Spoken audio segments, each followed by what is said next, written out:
Hello, everybody. Welcome to another episode of Comics Podcast, and thank you for tuning in yet again. I will be hosting today. My name is Luis, and we'll quickly go around the room of who we have to talk about nerd news and entertainment. Hi, I'm Andres. And hi, I'm Carmen. What's going on, everybody? Welcome back. It's Esteban. Hi, I'm Ash. Hello, and we are comics, and we're also everywhere. So every episode we like to we segue into a lot of different things. First and foremost, we're a nerd talking podcast. We talk about shit that we like, and nerds that are passionate about something. They want to talk to other passionate people. So if you're into something and you're like, man, I have nobody to talk to, this could be your avenue. And we are open to getting emails, commenting on our things, something that maybe we're not familiar with, for you to just give us a heads up and be like, hey, check this out. And then we'll talk about it on the next episode. But before we get too deep into the episode, something else that we also do every week is we do talk about a drink of the week. We also bring in what drink we are currently drinking. And so this week, we have none other than Esteban has the drink of the week. What are you drinking today, sir? Well, today, I am drinking Maker's Mark 46. Ooh. So, I got your baby brother right here. Kentucky. Oh, it's Kentucky straight bourbon whiskey, barrel finished in 10 French oak staves, 94 proof, 47% alcohol by volume. It's very smooth. It's a lot smoother than the typical Maker's Mark. This is actually the first time I've had this one. I've traditionally had the regular Maker's Mark, but this one's really good. I like this one. All right. Well, I dig it. And cheers to that. And on that note, everybody. Cheers. And I'm drinking trash. Oh, yes, you are. Those are actually really good. When I went to... I wanted to try it for the lime thing because I like the Corona lime, but yeah, it tastes like... You don't like it? It didn't even taste like you put lime. They put like the little fucking cap thing with the lime in it, and they just dumped it with... I don't know. It tastes worse than fucking beer pong. When... Like after... My lady? Sorry, I was gonna say when I went to Florida, to Universal Studios Florida, when we checked into our hotel, we're dropping off all our shit. On our way out, the room next to us was checking out, and they had a box of that, and they left it at our front, like at the front door of our hotel, because we crossed paths as we were walking in, and they said enjoy. It had a little sticky that said enjoy on it. It was pretty cool. It was like 4 of them in there. It started off cool. So we had our morning beers at like 9. It was good times. Morning brews. Yeah, as one does on vacation. Okay, so now before we get too far into this episode, we do go into comments and reading what feedback we've gotten from you guys. But before we do that, every week we do talk about a recommendation that whoever the host is of the previous episode has a recommendation for the next person.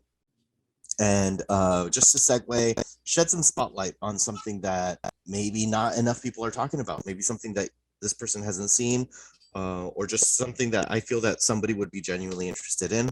We give a recommendation, and then the next week we give a short review of what we thought about it. And it could be a movie or show.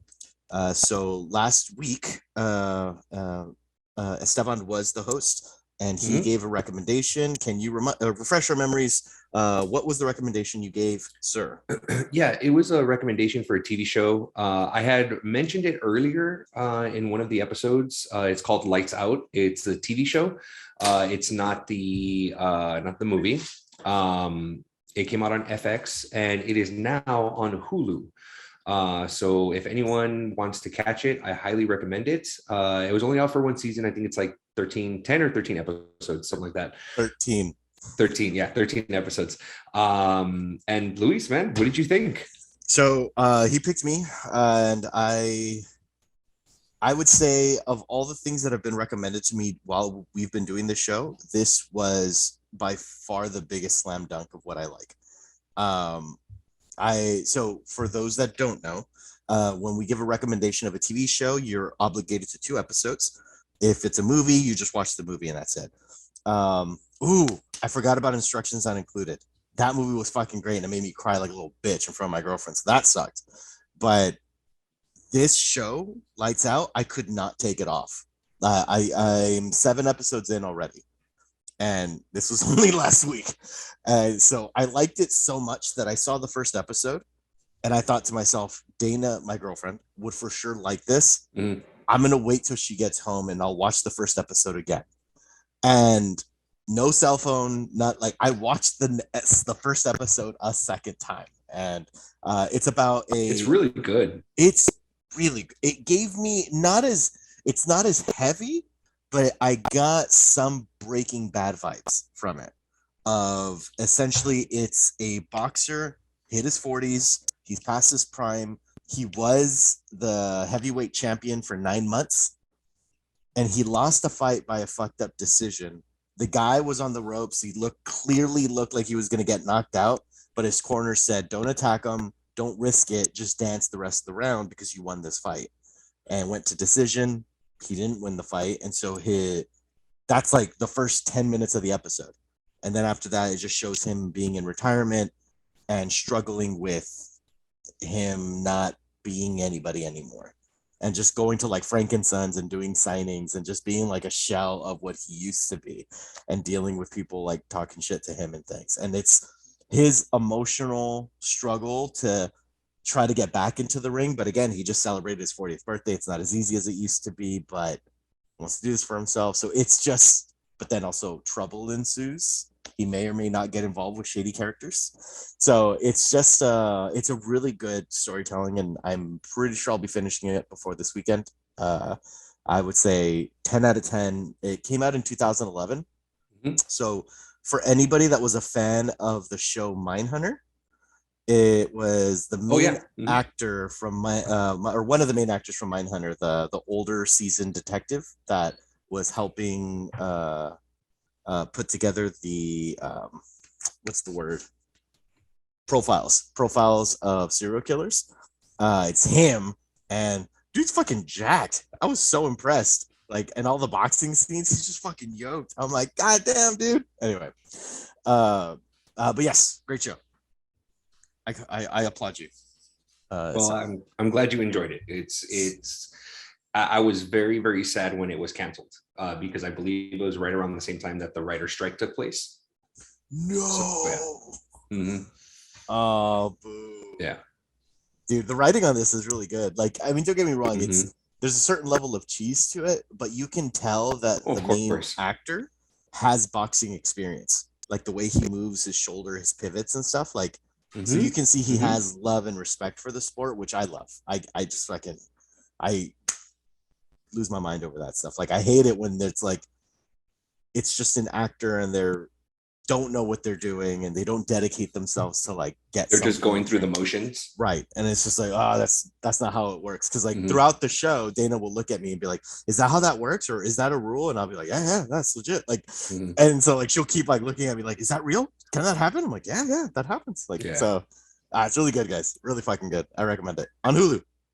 Lights Out, 2011. Not the scary movie because that's also on Hulu. Right, but that's also good. Speaking of scary shit, not that this is a scary thing, but Andres, I always think of you when I think of horror. Thank you. I think that's a pretty big title. You have disturbed me in your Halloween picks more than any human being should disturb another human being. I think Raw lives in my brain a lot. That movie, between Raw and what was the clown one? God damn it! I just had it and it jumped off. There is a killer clown one. God damn it! Mercy? No, not Mercy. No, the Terrifier. Terrifier. The fucking soundtrack of Terrifier and the dude's dirty teeth, like just that, and then Raw. They both live in my head. There's nothing I can do about it. Anyway. As such, I have a recommendation for you, sir. I hope you haven't seen it. I'm thinking you might have.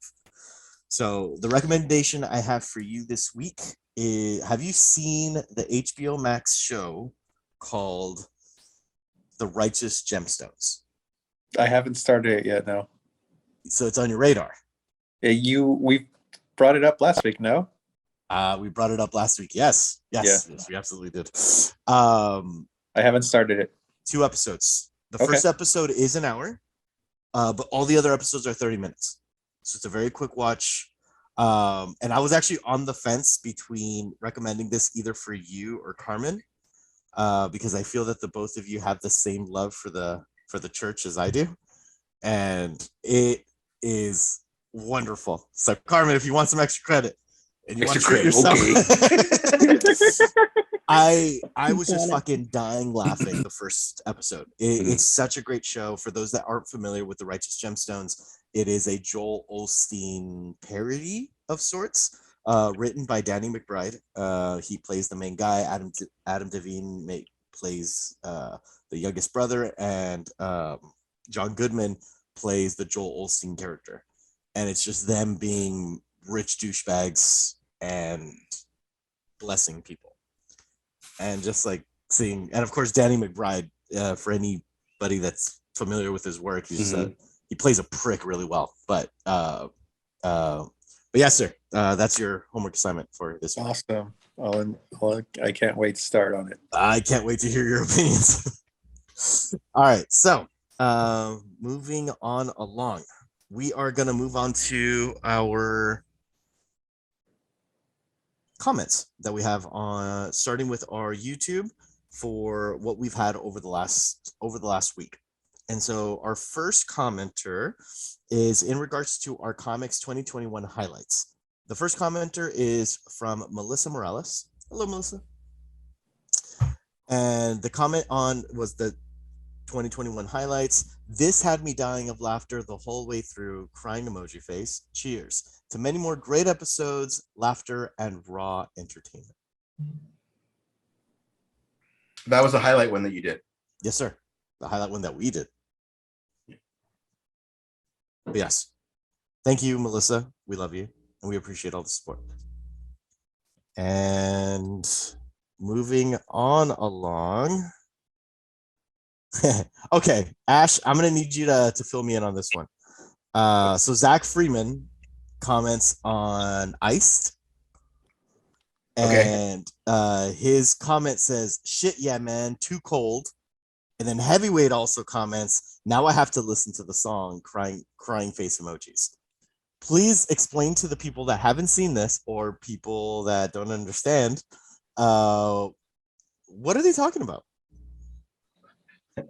Why do you make it seem like I'm fucking Julia Roberts talking about my new movie? Well, Ellen, it's well, first off, why is he Ellen?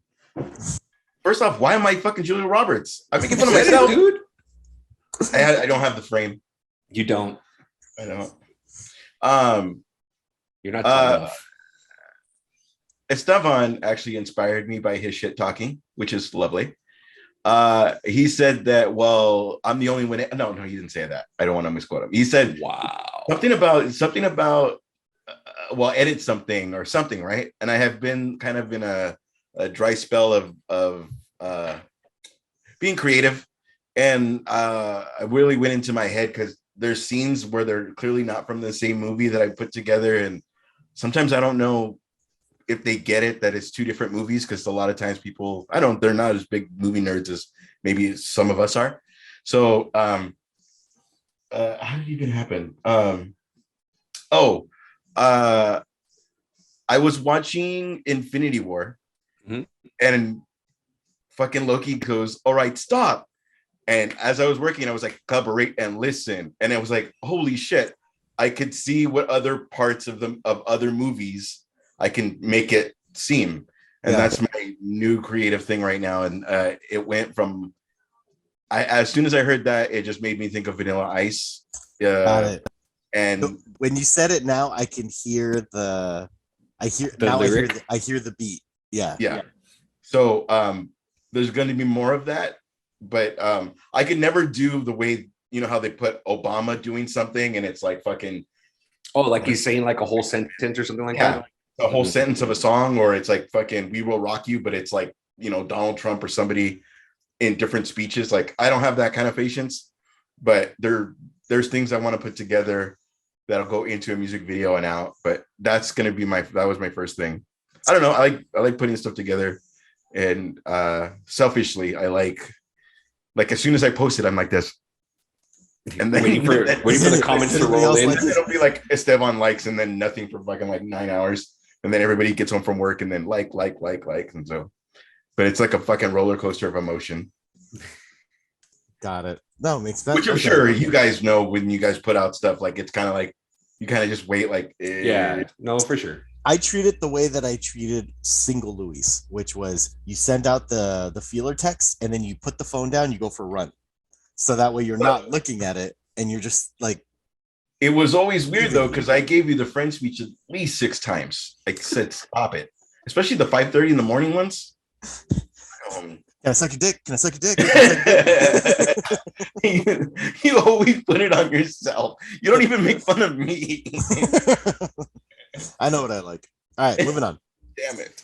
And that's only one of the highlights that'll be in 2022. You publicized my text. I'm like, dude, what the hell? You admitted it on the podcast. I said it as a joke. You shared it. All right, so then we got another one from Heavyweight, and this is on episode 65.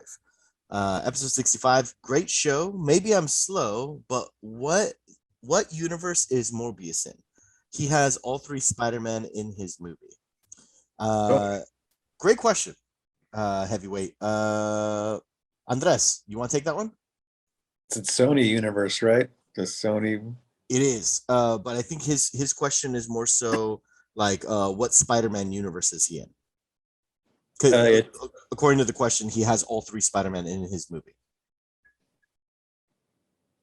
Since it would be Tom Holland's, right? Ooh, I mean, I don't know. I assumed. I didn't think it would have been Tom Holland's because it would have been with Sony. Michael Keaton, right? Vulture's Michael Keaton. It's Tom Holland, right? Vulture, yeah, that Vulture. I know it's 2 different characters. Michael Keaton is Vulture in the Tom Holland universe. So in the Morbius one, Michael Keaton plays some rando doctor. We don't know if he's random. It could be a reveal later, but I had assumed it was because we saw a poster of Spider-Man in the background. Yes, because it's Sony that they potentially would get Garfield to reprise his role. But we know for sure. The only thing we know for sure is that it's in the same universe as Venom, which at the end of No Way Home was banished onto a different universe, right? Like he doesn't remember who Spider-Man is, but yeah, there's a poster of Spider-Man in the background, but whatever. But yeah. So Heavyweight, that is us not answering your question because none of us really know. There are WWE writers. Yeah, it doesn't make sense. You're gonna watch it. Honestly, yeah. Like there are certain parts, like watching No Way Home, you realize that Sony, in making that film, they thought that this was the last movie in under the Sony Marvel partnership. Because the renewal wasn't announced until right before the movie came out. So they tied up a lot of loose ends, such as, all right, nobody knows who Peter Parker is now. So when there's another, in the event of there being another Avengers outing in the Marvel universe and they don't call Spider-Man, it's like, oh, everybody forgot him. Like, it makes sense. And also at the end of No Way Home, he changes his suit. So he's no longer has the Tony Stark tech. It's like his own thing. He's wanting to evolve. So it's like, they put in a lot of these things of like, he's his own thing now. And then they renewed the contract. He's like, oh, we'll have some things. And so the future will tell, but there are heavy rumors of Garfield being the Spider-Man in that universe, but we'll see. Speaking of, how would you feel if Sony kept Garfield and Tom Holland went to Marvel? I'd be very okay with that. Right? I don't think anybody would be as confused or anything. Especially as much of a performance as Garfield made in No Way Home. I think people were so fucking enamored by him. Like been what's been trending on, or at least on my Instagram. Like I'll Mhm. just keep seeing reels of him and like different interviews with him, and it's like we're all obsessed over this guy now. Yeah. And he just recently got is it a Tony? What did he get for Academy? Tick Tick Boom, Golden Globe. Golden Globe. Mhm. Golden Globe. Tick Tick Boom, Oh. by the way, fucking amazing. Really eerie how he transforms into this other person. It's really great, very great. Like, and it is a musical, but it's a good musical. I hate to say it like that, like musical, but it is really good. Carmen, what do you feel about Andrew Garfield potentially being the Spider-Man in the Sony universe? Actually, I wouldn't mind it at all. As you said, he really stole some of the moments in Spider-Man No Way Home. And so having him back and giving him another movie, or even just being able to see him back on the screen as Spider-Man, I think it's not something I knew I needed, but now I do. Like, I really do. So I'm all for it. I take it. All right, common consensus. Andrew, I know you're listening. You got comics approval. All right, moving on. One of us. What?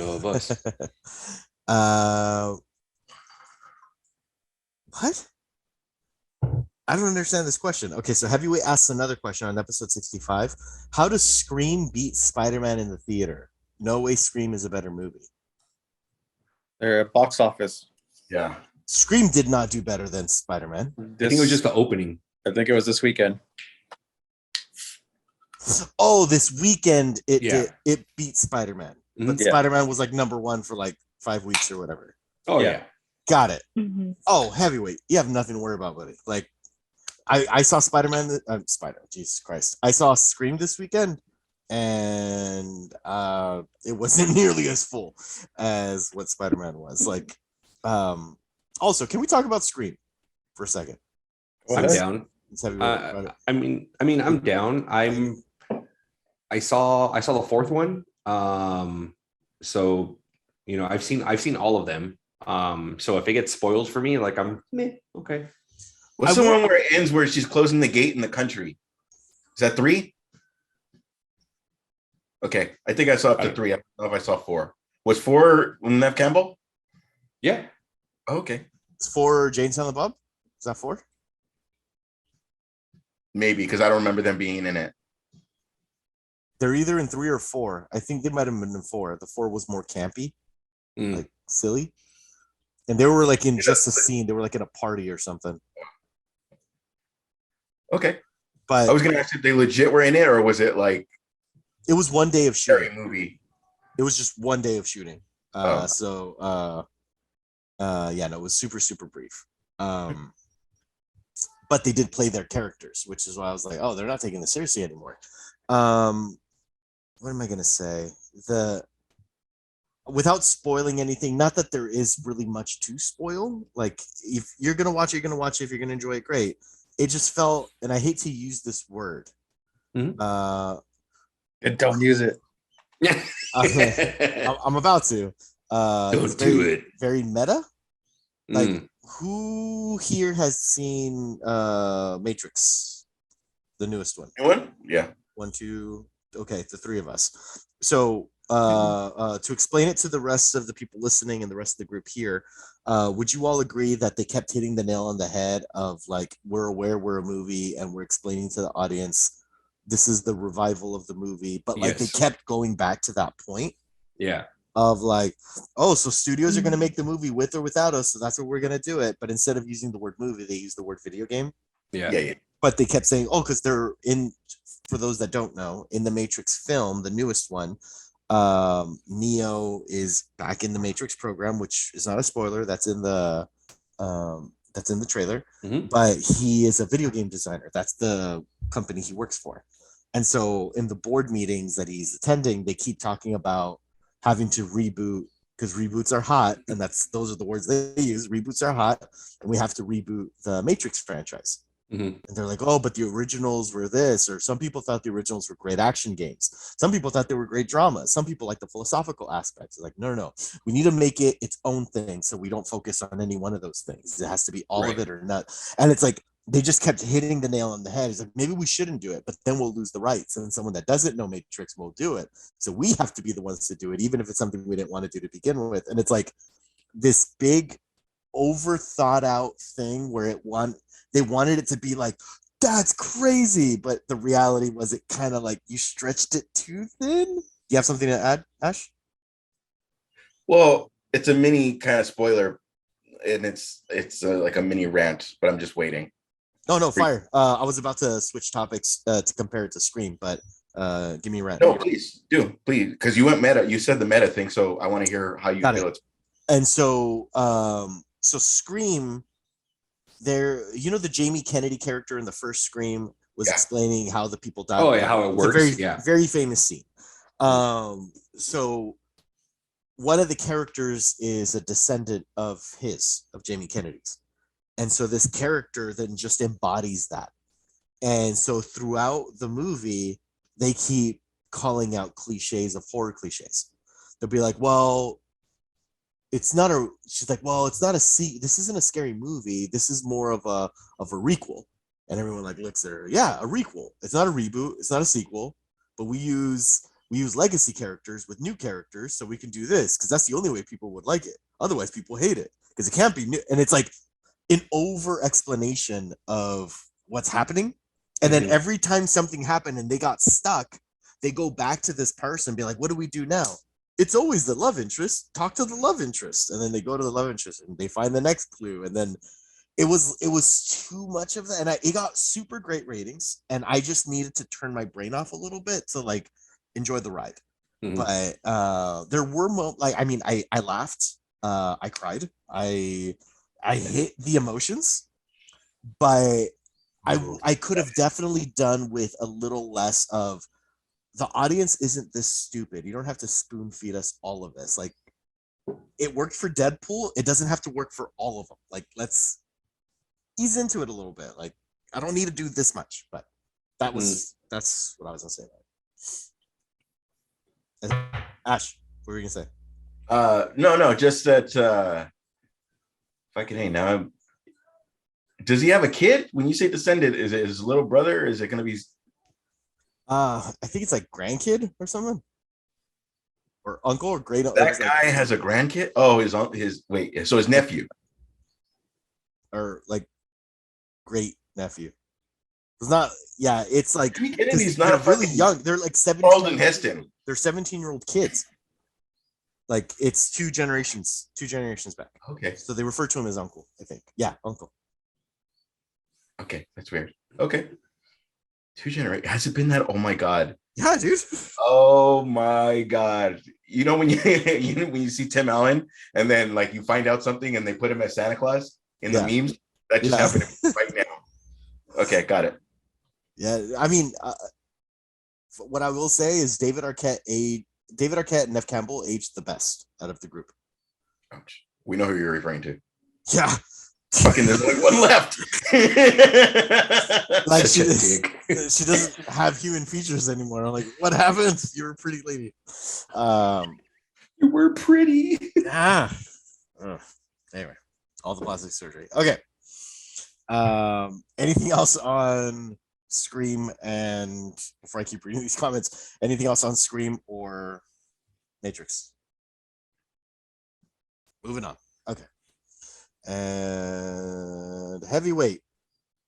Ooh, great question. I can't answer this. I'll look to everybody else. What are your guys' thoughts on the Peacemaker series? Do you think the DCEU is following the MCU format? Who has seen Peacemaker?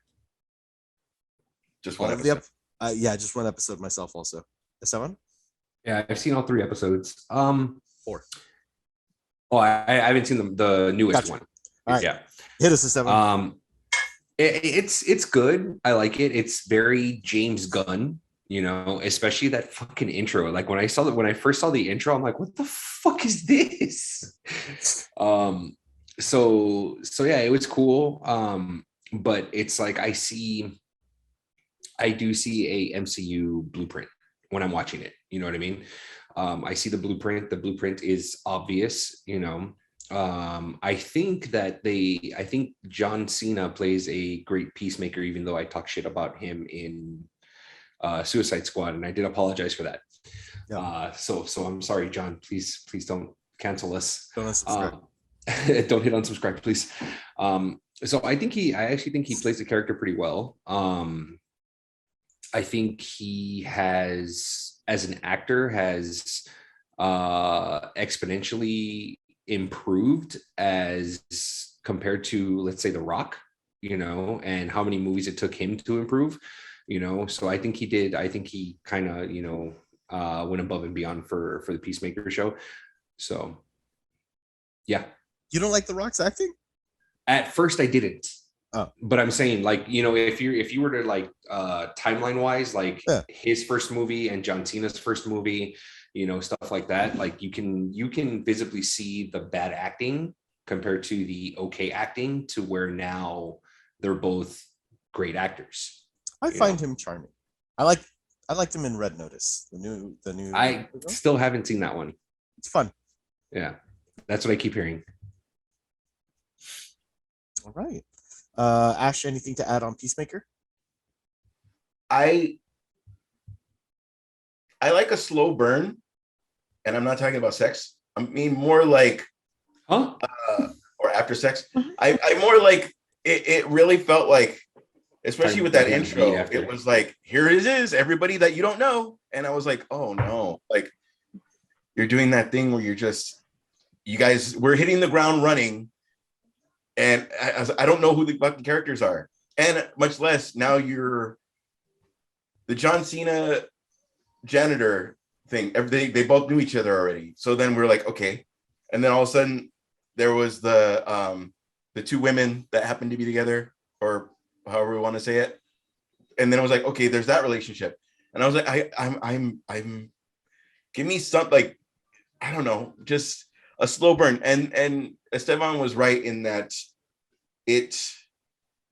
I did like his acting, because it wasn't the relationship between John Cena and I'm gonna say the janitor guy, just because, again, I've only seen the fucking first episode and I didn't memorize any names yet.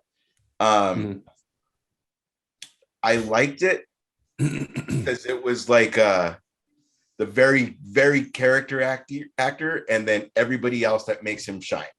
Like, if you notice, like The Rock is a good actor, but everybody around him, like, you give him Kevin Hart, it works. You give him somebody that's gonna blow up your movie, Will Ferrell, like, but The Rock, all he has to ever have to be is The Rock.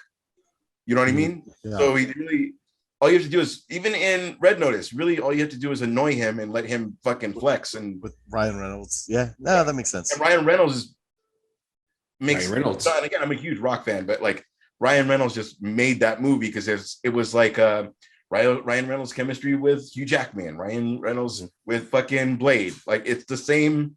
Yeah. Like, hey, I'm gonna annoy you, but I'm gonna win you over by the end, except for Blade. But anyway, I'm going off topic. He didn't win you over in Blade? I thought he was like the best part of that movie. No. That's what he didn't win Blade over. He didn't win the character over. Oh, I thought you meant the audience. I was like, sorry. Yeah, no, no. That and what's fucked up is the more annoyed Blade was, it made it funnier for me. Yeah, like small segue on that is I enjoyed that movie before I realized the internet hated it. And so I showed that movie to my sister, which we had both really enjoyed the first two Blade films. She hated the character because of how strong her allegiance was to Blade, to the Wesley Snipes character.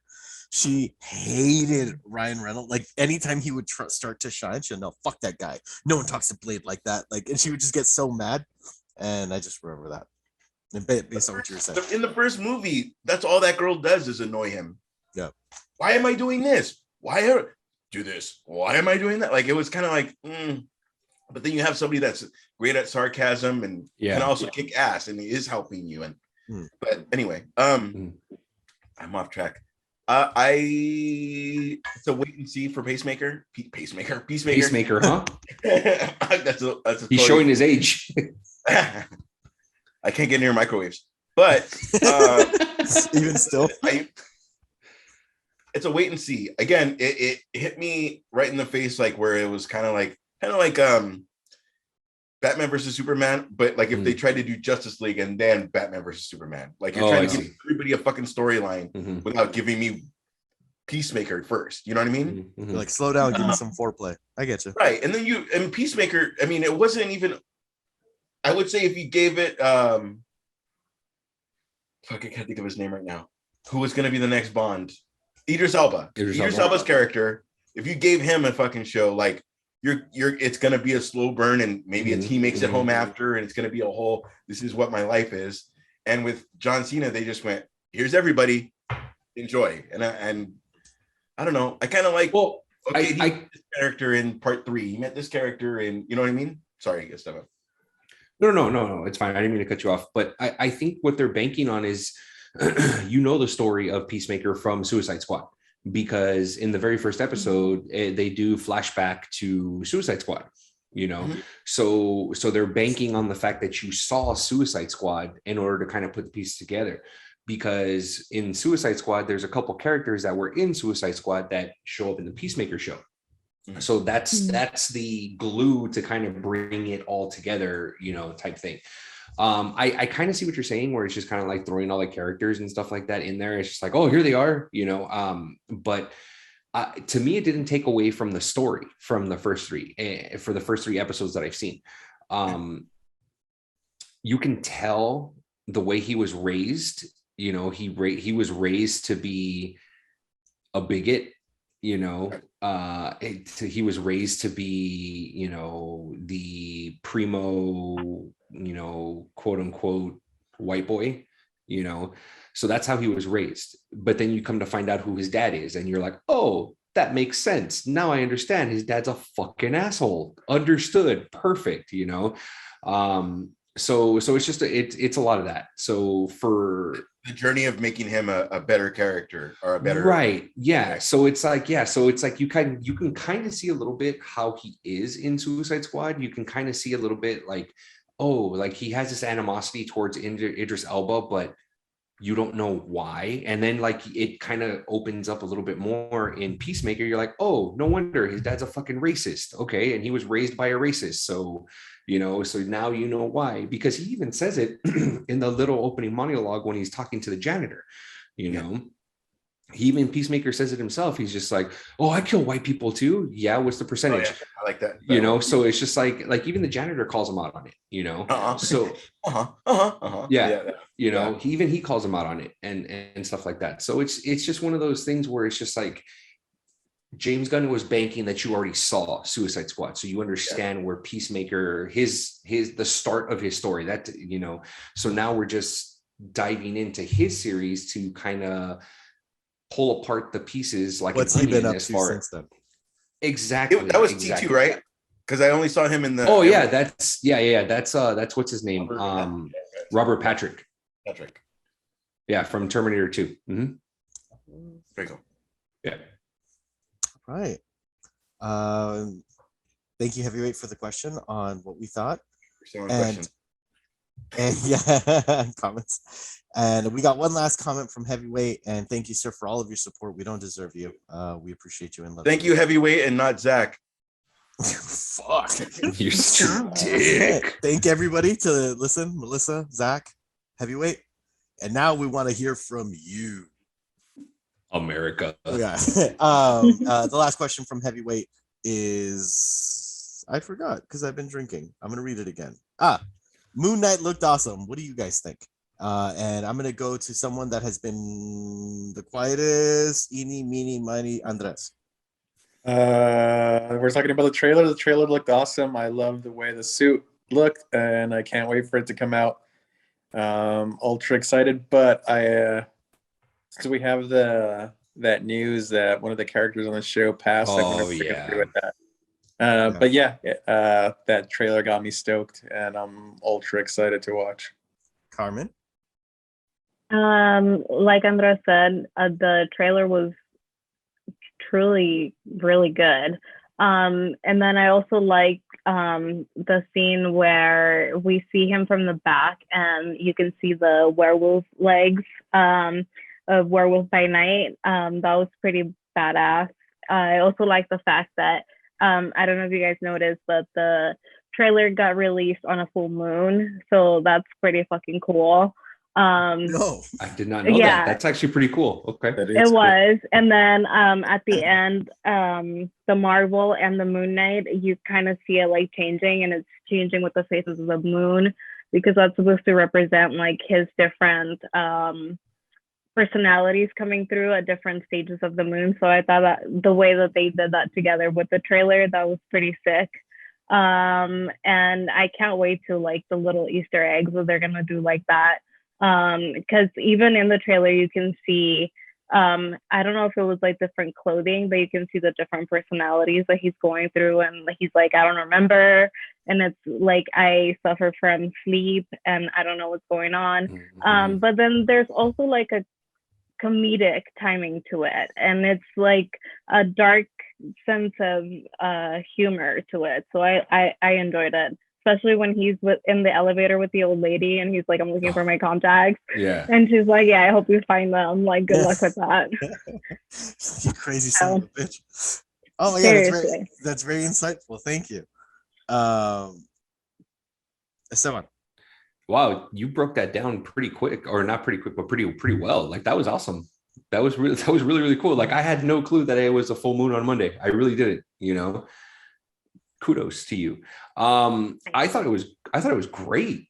It was a nice spin on the Marvel TV shows. Like, we had WandaVision, we had Captain America Winter Soldier, or I'm sorry, we had Falcon and the Winter Soldier, we had Hawkeye, we had Loki, but you can honestly feel that Moon Knight is in its own realm. It's in its own thing. You can't really compare it to any of the other 4 shows that have come before it. So I'm pretty happy about that. I like the fact that the suit looks fucking amazing. It really does. I was very curious on how they were going to pull that off. It looks amazing the way that they pulled it off, with the eyes lighting up and everything like that. Fucking A, dude. And I think this is the one thing that, like, I see that and I'm like, why can't they fucking do Batman like that? I mean, come on. Like, Batwoman why? did it first. The Batwoman did she really? Batwoman got the white eyes before we got it in a Batman movie. Go fucking figure. Really? Yeah. I had no idea, because I know in Batman Forever we got a little glimpse of it with Val Kilmer, but it was like a little clip where that took place, and then the next time I remember seeing it was in The Dark Knight, when he has the sonar and all that stuff. I remember that, but I don't remember. But then again, I haven't watched Batwoman, so same. But I just remember seeing it in a trailer. Like, I think it was for the 2nd season. Oh, right on. Okay, cool. When she's like going into like an area and she has like the white eyes, and it's like, it made it look perfect. It's like, why can't they do this in movies? But yeah. No, for sure. Yeah, but I'm stoked. And just like what Carmen was saying, it looked like it was a werewolf. I've been reading reports that they said that it was probably a soldier of Anubis, with the jackal head and stuff like that. I'm like, yeah, I'm just kind of like, dude, like, how fucking dope would that be? Yeah. And I'm excited because it's highly possible that we'll see, gosh, what's his name? Who's supposed to be playing the main character in Werewolf by Night? Gael Garcia. Yes. I mean, if we see him in Moon Knight, fucking sold, man, because it's fucking A. Like, I was so excited. I was really excited. Comic book guys have the very first issue of Moon Knight. Fucking save it. If you have multiple copies of it, sell them, because you guys are going to be making a shit ton of profit off of it. So if you have it, save them. If you have any Moon Knight comic book, save them. if Moon Knight explodes to the point where he gets his own movie, or if it just stays as a TV series, I don't think it really matters. The stock prices in Moon Knight comic books are going to end up going up. So I'm excited. I cannot wait until March 30th is when it's supposed to go ahead and premiere. So fucking bring it on, dude. So far, Marvel has done no wrong, and I am extremely excited. All right, Ash. They've also proven that there's no throwaway characters, meaning they can show up. Moon Knight, even if he doesn't get his own movie, he could Doctor Strange 3. He could be in Werewolf by Night.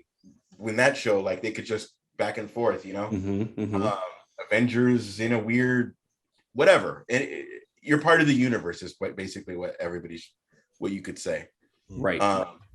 Fucking A, we're in a world where I'm saying don't change my shit. I'm okay with saying change my shit. Tom Holland and Andrew Garfield could exist. I'm okay with that. But anyway, I liked it. I don't know a whole hell of a lot about Moon Knight other than my Marvel series season 1 when it used to come with the hologram card. Oh, for sure. Yeah. Other than that, I can't say anything. I did like the costume or the help me. The costume. Yeah. It did make me interested in what they will do with Spawn, though, knowing that they could make it as clean as it came onto him. Mm-hmm. I heard that laugh. As clean as it arrived onto him. I got you. It was. But again, Moon Knight, I'm gonna watch it and we're gonna talk about it every week, and I'm gonna be fucking mad in love with it. Oscar Isaac. Mm-hmm. My first movie with him was Drive, and it took me a really long time to like him, but fucking I love him, dude. He's a great actor. Just Drive, he played a perfect like asshole. That sounded weird in itself, but perfect ass, and then the hand motion too. Yeah, perfect little asshole. Just so almond size. I was really familiar with him, and then Star Wars. For me, my next thing was Star Wars, and then other things that I've seen him in, and then he was always for me the character like he's been in a million things that I never knew his name. Ex Machina. That I was gonna say, yeah. So good. I didn't hear it. The movie Ex Machina. I haven't seen. That's what I'm watch saying. It. Netflix. Fucking watch it, dude. That'll change your life. Okay, but that's what I'm saying. It shifted my mood in a matter of minutes at the end. Okay. So general public, me, I that's the only thing I've known him from Drive, which he was a dick, and then in this one, and then from Star Wars, fucking he played Poe, was like, oh, he's not a bad guy. Usually when somebody plays a bad guy, they get pigeonholed into being a bad guy for life. So that's why it was like, oh, he's not. And then I see him in a million other things and like kind of fucking made me like him even more. So I'm interested. I didn't know that Moon Knight was British or English. I don't think he is, dude. I think that's one of his personalities. Honestly, because I think I'm talking regular. Or not, I don't even say that sounds racist. He didn't talk in regular speak. Yeah, no, that's what I said. In a different dialect. I only heard the English one. Right. Yeah, okay. I think they might dive into the 3 personalities that he has in the comic books. And I think they're taking the storyline from the 2011 storyline, I think. And, not a lot of people know this, but, fun fact about Moon Knight. Moon Knight is one of the comic books where writers come in, they're in and they're out, and that's it. They're done. They'll do a minimum of a year of work. The longest running Moon Knight series was only 14 issues. Okay. A little over a year. The longest Moon Knight series, comic book series, was 14 issues. Is it kind of tell your story in jam? Yeah, pretty much, and but see, this is the thing, is that a lot of people are kind of saying it's like Moon Knight is the the golden child, because a lot of the writers that go to and do Moon Knight end up going off and doing something else, and then the next comic book that they do becomes extremely successful. It's very much a Good Luck Chuck type thing, you know. If you guys haven't seen that movie, they bang it and then they get married. Yeah, you know, and then they move on, you know. So it's very much that. So a lot of the writers that write on Moon Knight, when they move on after Moon Knight, they become, their next book is even more successful than what they did on Moon Knight. But yeah, the longest running series for or story arc for Moon Knight in Marvel Comics is only 14 issues. No shit. Like that shit's crazy, dude. Like, and it's one of those things, like, if you want to get into Moon Knight, like, you have an opportunity to get into Moon Knight. You don't have to worry about, like, Amazing Spider-Man, the original run for Amazing Spider-Man, which is over 300 issues. Moon Knight's only 14 issues, you know what I mean? And the characters and the writers kind of, there's two different ways that they kind of approach Moon Knight. They kind of approach it as the over the top DID disorder, the dysfunctional, I forget what it's called. Dissociative identity disorder. Thank you. They either take it to the extreme, or they make the story very grounded and follow the symptoms of that disorder. So there's no real in the middle. It's very hot or cold when it comes down, when they're writing for Moon Knight. So, but I believe that they're following the 2011 story arc, which was actually a fantastic story arc. I didn't collect the entire series. I think that was only 10 issues, and I think I only have the first 4, and the first 4 issues were fucking batshit crazy, which was awesome. So I'm excited for Moon Knight. Right. It's interesting. I think I need I don't know anything about Moon Knight. I want to say it was a good six or so months ago when we heard that this was in development. You're the one that educated us on what Moon Knight was all about. But my only disappointment, which is fascinating that it's what everyone seems to be excited about, was the suit. There was a lot of CGI on it, but I don't know anything about it. What I'm starting to pick up in this conversation, that it's like supernatural or organic, that like kind of just wraps itself on him. But up until this point, like, I think he was in the Ultimate Alliance video game. He was in one of those video games. I think you're right. I think it was like Ultimate Alliance 2 or something like that. I think so. The one for the Xbox 360. Yeah. And I remember it just being like a dude in a white cloak. And so when I saw that's the only familiarity I have to him. And so when I saw like all the CGI stuff, it felt like CGI for the sake of being CGI. But that's just somebody that's uninitiated. So when I saw it, I was like, oh, like I was a little bit like saddened of it. But by the sound of it, for people that know Moon Knight, that's actually cool in how it's orchestrated in the comic books. Yes? It to a certain degree. I think this suit looks 100% better than in the comic books, is because they're tying in the Egyptian culture, the mummifications and things like that. So because they're tying that in, it looks like it's coming on as if he's being mummified in the suit. Shit. Okay, I didn't even see it in that light, but mummified. Yeah. Got it. Okay. I dig it. Thank you. That's me out. When they came up with the Crow TV show, he was Eric Draven. Stairway to Heaven. Yeah. And every time a bad thing happened, he just had makeup because now he was the Crow. And I was like, oh, homie. So I totally know what you mean by, are they just making it so he doesn't have to dress in the costume? Because again, I don't know, just like you don't know. Yeah. Are they making it like a cool thing where it's like, oh, he doesn't have to do that? And I had the little glimpse of like, oh no, it's not for only again, but it made me think of the Crow, not from Moon Knight. It just right. Like, yeah. If my allegiance to the Crow, and then all of a sudden, like, there's a fucking liquor store robbery, and then all of a sudden paint's on your face when you're on the same stoop that you were on 3 seconds ago. I was like, oh fuck you. Like, motherfucker, I know that's you. I think the actual suit. Todd. Yeah, the suit is actually like legit. Like they actually went off and made the suit. Like the suit is not 100% CGI. Obviously, and I like that it see- wraps. It's not Right. Yeah. And when you see the suit obviously come out and onto him, obviously that's CGI. But the scenes where you see him, you know, moving around and stuff like that, I believe that's an actual suit that he's wearing. Got it. Okay. One thing we haven't talked about that I would like to do a tiny segue, or however long you guys want to make it. Can we talk about the music embedded in the trailer, guys? Oh, dude.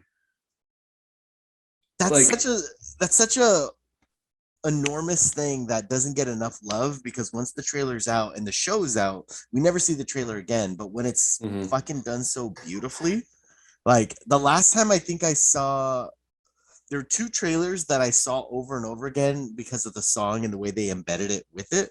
And then I'm gonna go around the room to see what trailer hit you guys. One of them was I want to say is Metallica. It was a Metallica song. Fuck, I don't remember the song. For the Punisher? Yes. Yeah, that's what I was gonna say. Fucking A, Was dude. it one? It was one. Yeah. It was It one. was Yeah, one. okay. It was one. Because when it gets to the climax and it's the double drum pedals, yeah. Oh man, but just like the slow build up of like getting to what he's doing, and then when it's just showing, and then it shows the release date or whatever. So that's number one for me. Yeah. And then the second one, and I'm a little embarrassed for admitting this one, but Don't be. You're amongst friends. I'm about to. And then with the second one being the Joss Whedon Justice League is the Hallelujah. come together. The Beatles. It was like it Oh, wasn't Beatles, yeah. but It wasn't. It was a cover. It Yeah. was the cover of the Beatles, Yeah, but they come yeah. together. Like That is so bad. I know That is pretty bad. I know. I couldn't help it. Like, a close second, or a close. Oh fuck! This should have been first. Close second should have been that one. Was the Defenders trailer, the "Come as You Are," Nirvana. Oh, right on. Like Okay, when cool. it's just showing Okay. like the like you just hear the like by one bass fucking chord at a time of Mhm, like mhm, dun dun dun dun, like it shows like a poster, and then it has like dialogue, mhm. and then towards the end it's like it's playing the full bass riff showing the Right. Defenders logo, and I was like, it's gonna be the best show ever, and it wasn't. But you know, It was better than Iron Fist. I'll tell you that. everything was better than Iron Fist. The Justice League was better than Iron Fist. What was she recently? I just saw something she was recently in, and I was like, oh, that's the girl from Iron Fist. Okay, sorry, I thought you guys would know. She was just in something where she's doing martial arts. Oh, fucking Matrix. Sorry, my bad. Oh, Mike Cobra Kai. No, she was the purple hair with Matrix. Yeah, she Oh, was that was her? offered. I can't think of her name at the moment. Jessica Henwick, I think that's her name. They came out with saying that she turned down a role in Eternals because she's still hoping to come back as her character in Iron Fist. So I said her character, not Iron Fist himself. So this has nothing to do with. I know. Yeah. Oh, I But get yeah. you. In recently seeing again fucking damn it, what did I just see? Sorry, I keep fucking bringing it to a fucking hold. Captain Marvel. We're having a conversation. Captain Marvel, she's in Eternals. She's Gemma in What? Eternals. Is the girl in Captain Marvel. She's the sharpshooter, with the fucking visor and the fucking another purple hair comb over. Captain Marvel with Jude Law like on her team. Ugh, fuck it, whatever. You guys could look it up. You know what I also didn't like? The fucking guy that's in everything. He's in Push. He's in the beginning of Guardians of the Galaxy, and he was in Guardians. And then he's also in Constantine. Dr. Moon? No. Yeah, you're talking about who? Yeah. Star-Lord. So yeah, he was like I know. they book him like a motherfucker. Yeah, they do, but they always kill him like Yeah, Of course, so- yeah. But Um, so it's not like you're fucking putting in the guy that gets lost in fucking The Hangover that nobody knows his name. You're putting in the most recognizable guy of that shade with that accent ever. Yeah. Sorry. Anyway, go ahead. Andres, your pick was the Punisher. Yeah, I was gonna pick the Punisher. You beat me to it. Do you have a close second? Hopefully better than my second. Nothing that I could come up with off the top of my head. I'm sure there is. I just like nothing that Put it on the spot. comes up. Yeah, but the first thing when you had mentioned that was the Punisher trailer. Dude, such a good fucking trailer, man. And because they revealed the release date, if I'm not mistaken, the release date was revealed like 2 weeks before it came out, and that's why it was like dun-dun-dun-dun-dun, dun-dun-dun-dun, and it's like, what? It's coming out so soon. It was like, God, it's so fucking cool. Carmen, do you have a trailer that corresponded with a song? If so, what was it? The first one that came to mind would be Logan. And it was to that Johnny Cash's cover of Nine Inch Nails. Wait, Hurt? it was Hurt, right? Yeah. Yeah. I think that one was, I kept playing it over and over again. Oh my god, fucking, I forgot about that one. You're right. I hurt myself. Oh my god. Yes. 1,000 times yes. Good pick. Esteban. There's two that come to mind. One of them, the very first one, is the one that comes to mind is The Watchmen, where they had the Muse song "Take a Bow." That song, I thought that song was fucking fantastic. Was that the movie or the TV show? I was gonna ask the same thing. It was a movie. I'm sorry, it was a movie. Okay. Take a bow. Take a bow. Okay. Yeah. There's that one, and then because I relived my childhood in the movie Where the Wild Things Are, Arcade Fire's Wake Up. That was fucking, like, it was perfect. It was perfect. Wait, that's not a cover, right? That's theirs. I believe that is theirs. They redid it for the movie. Yeah. Yes, I love that. I love that song. Yeah, that movie. I'm not kidding. That I cried watching that movie, watching Where the Wild Things Are. So, never seen it. No, it's a Spike Jonze film. It's really cool, and I mean that was my favorite childhood book, was Where the Wild Things Are. You know, so it's one of the tattoos that I'm waiting to get is Where the Wild Things Are's tattoos. That was when we found out that we were expecting our oldest. That was the birth announcement, was Where the Wild Things Are. I remember. I got that card. yeah, and so that movie, legit, like watching it, you know, I cried watching that film. I think right now it'll probably scare the shit out of my kids because it's like they're like real big monsters. They're not really monsters, but you know, it's one of those books or movies that, like, you know, is near and dear to my heart. But it's those two trailers. But yeah, the Muse Take a Bow in Watchmen, just the fucking intro, dude, where it's the guitar and it's like and then you see the owls, the owl Artemis come out from the water, you know, and it fit fucking perfectly. I can dig it, dude. God, okay, I need to watch this now. I don't remember it. Ash, what do you got for me, man? I know you got at least. I do feel, and that doesn't work. I like when you use an old song and it works for the song, or it works for the trailer. What I don't like sometimes is, but I'm going to be a hypocrite. I'm going to say what I'm going to say, and then I'm going to be a hypocrite. Well, I don't like when,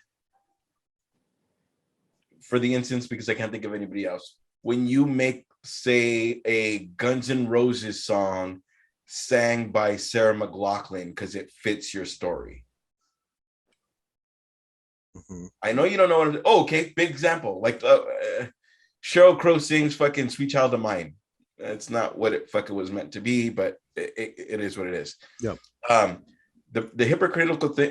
The hypocritical thing I will say is, I did like the beginning of Black Widow when they played that cover of "Smells Like Teen Spirit" because it fit what it was trying to say and what it was trying to do.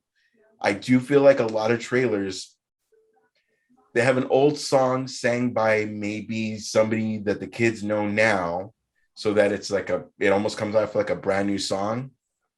That's the old "Don't Change My Shit" guy coming out, but at the same Like time, what? I like that.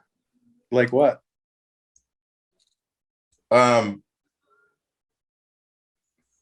The Hallelujah.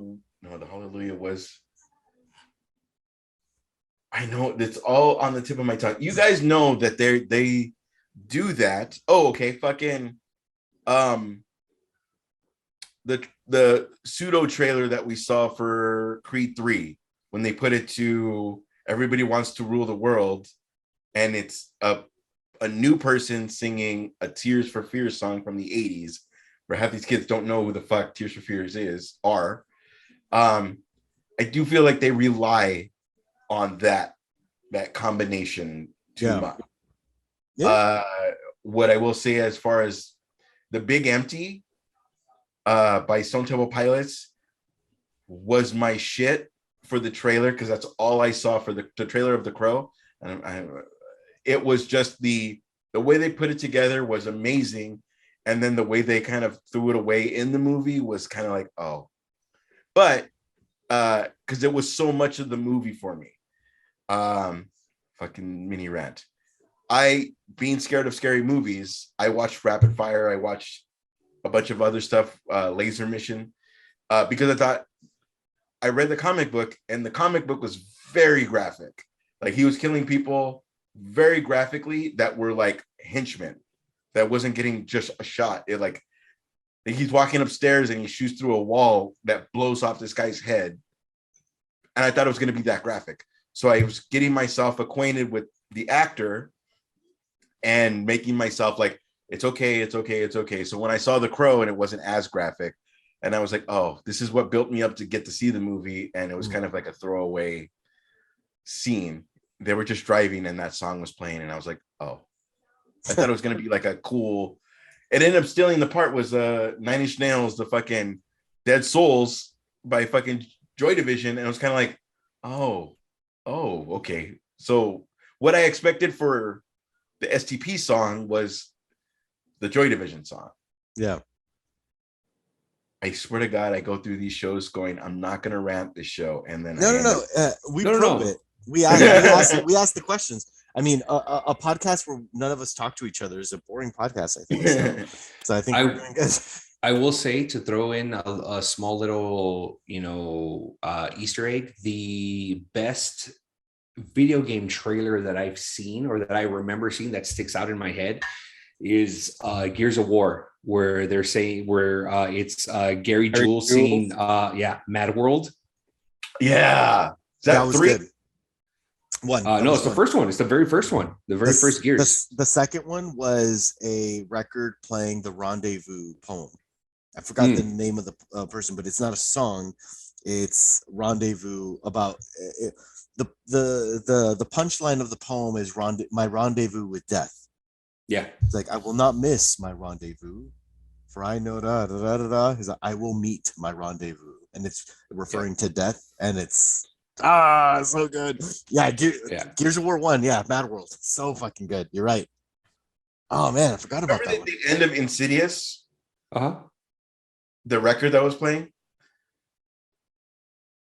No. Or you know how it's the garden. It's a fucking guy. Tiptoe. Give me a second. I know Tiny Tim, Tiptoe Through the Garden. But it was like a song that's completely it wasn't all there, but let's say innocent for the sake of this. That could just be, or fucking crazy. How many times do you think of somebody hanging themselves to that song?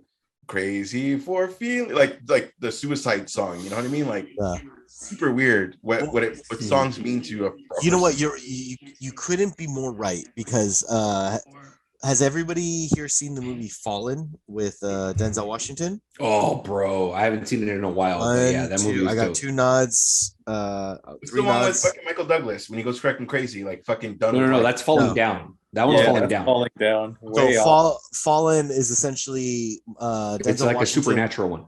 Yeah, he's going up against a demon. He's a police detective, and a demon. Casey Jones plays a demon that Codius? and what's crazy is that this demon, he can transfer himself to another person by physical touch, and they always sing the oldie song, time is on my side. Oh, that's a good song. Yes, it is. And so like there's a scene in that movie where Denzel is talking to the person that is infected. He taps somebody else, but they're like in a crowd of people, and they all start singing that song, Time is on my side. And whenever I hear that song, like to your guys' point, it's like a very innocent song can sound scary. Yeah. Or very menacing, yeah. Because that was his point. He's like, I'm a demon, I'll live forever. You're fucking human, you're gonna die soon. Time's on my side. Like, there is a movie with I love when we get this going. With Kevin Bacon. It's a horror movie. What happened? Stir of Echoes? Yeah, that's what exactly. Yes. The only scene I can't fucking do is when she fucking breaks her nail. Oh, her nail? Oh, yeah, that is so fucking terrible. Yeah, because but I love that movie. They play never saw it. Painted Black. Painted Black, yeah. By G.O.B. Yeah, by G.O.B. Yeah. Oh, Gob, right? Yeah. Wait, is G.O.B.? I thought it was Gob. It might be Gob. I think you're right. It might be Gob. It is Gob. I was like, I've been calling it Gob for years, but I like. No, you might be right. It might be Gob, but yeah, that movie. I rented that movie in high school, thinking like, oh, Stir of Echoes, that looks pretty dope, dude. It's fucking dope. Like I love it. And then they tried to make like a sequel, and I saw the sequel. I'm like, what the fuck is this? Fucking garbage. And when somebody says to me, it's a suspense film, that was kind of like, there's only one scene I can't do. Don't fucking call The Conjuring a suspense film. Homie, oh no, that's a horror film, dude. Right. That's what I'm saying. When people are like, oh, it's more suspense, and it's like fucking not. Like Stir of Echoes was like legit. I got it, and it was like fucking. I was in again, except for the fucking that part is the. Yeah. It just hits the ear perfectly wrong, but perfectly wrong. And then other than that, like it's such a good movie. And the fucking in the theater scene, sorry. But before I'm gonna interrupt you one last time. When somebody puts the effort into a soundtrack, that's the one thing I give Adam Sandler is he picks a perfect soundtrack, and I'm talking about more than Adam Sandler, but somebody that puts the extra thought into it. When they hire Trent Reznor to do the soundtrack for fucking Natural Born Killers, when they do the extra step and make the soundtrack part of the movie and not like for sure. Yeah. Trent Reznor has become such a great composer. He's been doing so many great songs, like for different movies. He did the score for Gone Girl like recently. Well, bro, and that was a great score. I loved it. Mm-hmm. That's not the only one, but it's just that was one that I remember. Like I remember watching the movie because we were going to see Ben Affleck's dick, and that's when you go to buy CDs though, like the soundtrack. Like when I used to work at record store, I'm being all old as fuck. But when people would come in for like the blah blah blah soundtrack, and you've not even seen the movie, but they didn't maybe like the movie, but the soundtrack was amazing. The last time I heard something like that, which I wasn't working at Record Town, was Dreamgirls. I heard like the soundtrack was amazing. People wanted the soundtrack to Almost Famous, but it was a made up band. Mm-hmm. Yeah. But there is a band called Stillwater, but like, and there's those two songs, and maybe there's something took off from it, but when they came in for it, it was like, it's not that. And I was like, oh, well, why is fucking Elton John on this? I thought it was going to get Stillwater. Like, little weird things like that. Sorry. Yeah. that was also back in the days when you would buy an album for one song.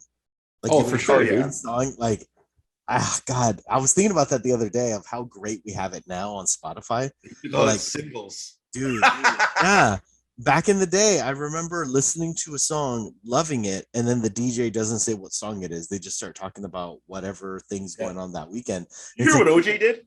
What song was? Yeah, I'm like, what was that? Like, you just blew my mind on my way to school, and I don't know what song that is. Like, I feel like Andreas would vibe with me on the following thing.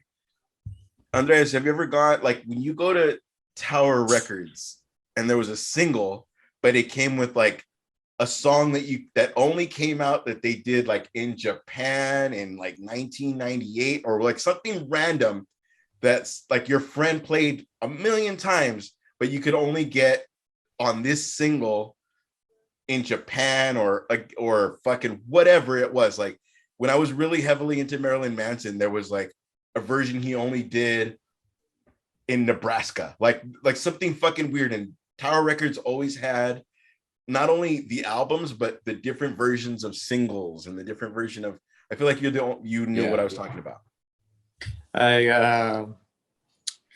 So if nobody knows who is listening, we're based in Los Angeles. But so growing up, there was a Tower Records back when there were still Tower Records in Monterey Park, and there was a Blockbuster Music as well. So I would spend a lot of time, and at that Blockbuster Music was the best because you could take it to the people, and you could listen to the CD while there, and you're like, yeah, do you mind putting this on, and I'll take a listen to it to see if I like it to get it. And I have my uncles who would take me, and I just sit in front of that fucking you'd be like in a bar basically. It's just a fucking bench, and you'd sit on the stool, and you'd put the headphones on, and you'd listen to your fucking CD. And you'd be like, yeah, I'm gonna fucking take this. But so yes, and then after that closed down, I would go to Tower Records a lot, and they did have like a bunch of different shit. So I do know what you mean. I know how you're saying, like, I found more albums that I liked listening through than I felt disappointed because there was only one song that was good. So I usually back. That's the song that you go in for. Like, say you go in for the single, there's another song like fucking 9 Inch Nails, Get Down, Make Love. Like, I only found it on that single of Sin. Right? So that's what little things like, oh, fuck, you would have never heard that song if you only go by the albums, which is kind of like Spotify now. Like, there's little gems that you might not know unless that kind of thing. You pick up that special single. There's the Linkin Park song that I tried to add to the first Spotify playlist, which is called Qwerty, QWERTY, and it doesn't exist on Spotify, but it was a single that I fucking enjoyed. Back in the Napster days, I had it on an album. Napster, LimeWire, through Napster, then LimeWire, but I was Napster, and but if you Google it or you type it into YouTube, and funny you say Japan, they performed it in Japan, and there is a studio release of it, but the only time they performed it live was in Japan. And it was in between Hybrid Theory and Meteora. And Qwerty was such a fucking heavy song.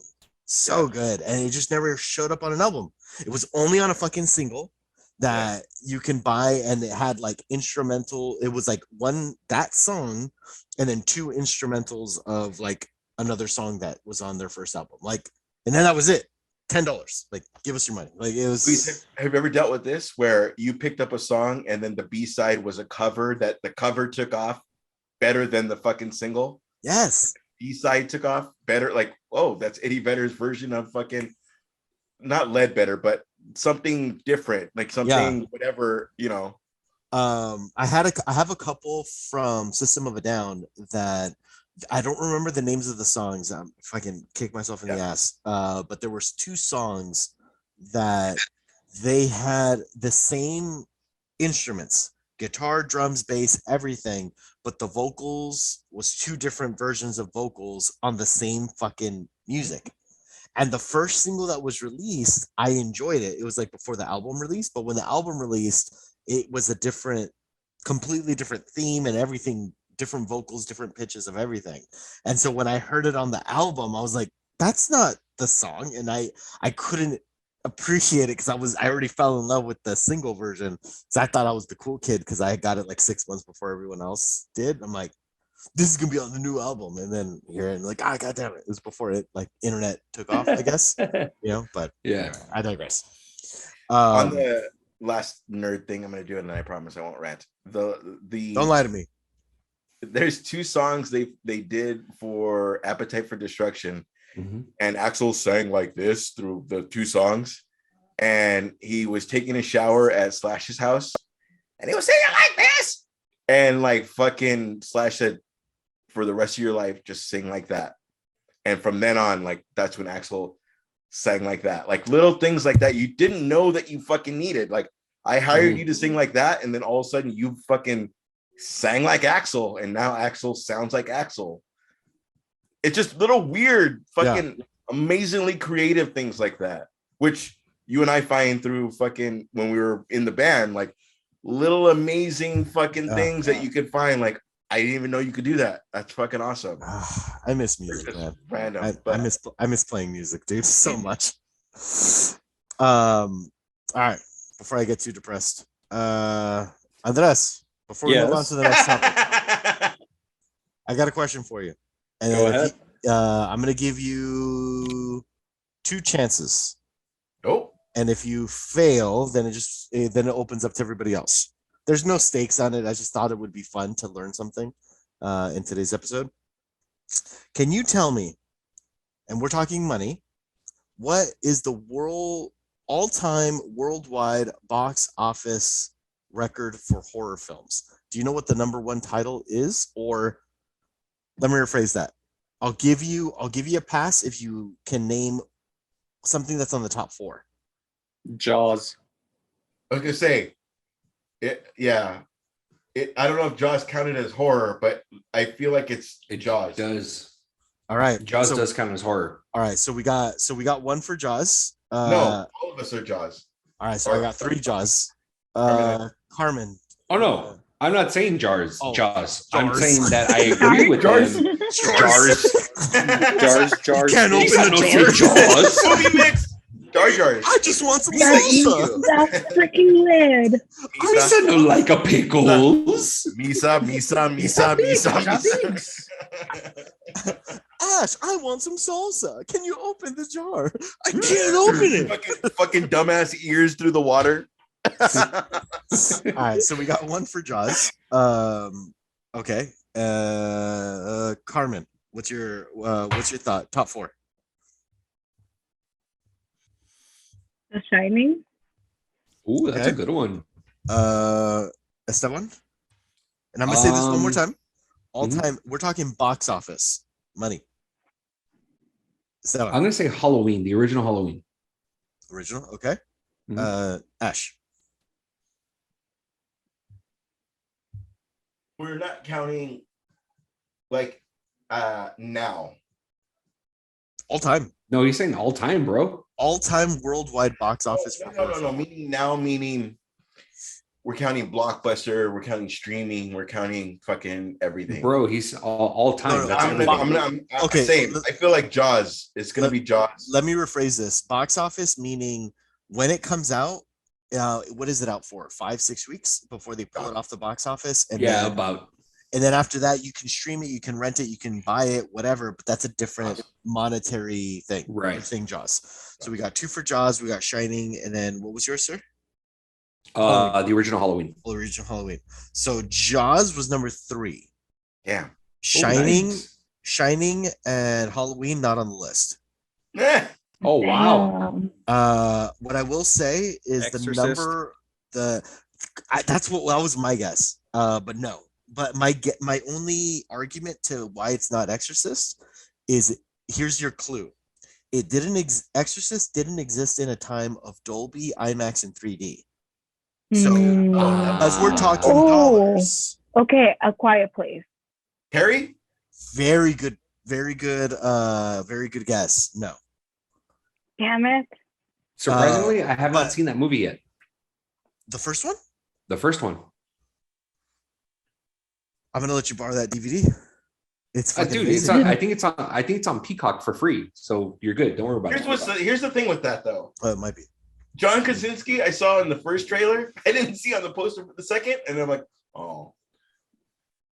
Well, I mean, it got spoiled for me for the first one, so I know what happens to John Krasinski. Oh, it doesn't matter. The It's first one. still good. Right. That's what I'm saying. It's like it doesn't matter. I'm gonna end up watching it eventually. Yeah. I mean, that movie's been out for how long, and I still haven't seen it yet. I mean, come on.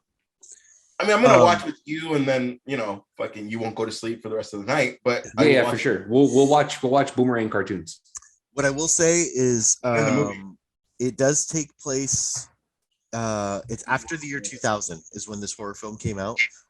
Again, okay. IMAX, Dolby, all that shit. Bingo. That's number one. Number one. Yeah. It Chapter 2, number 4. Number 2, I'm kind you should adjust it for inflation and see who would actually win that. You know what? Maybe that'll do that on the next time I host. Yeah, I might do that. I would already know that I'd be right again. You're probably not. You're not wrong because I know.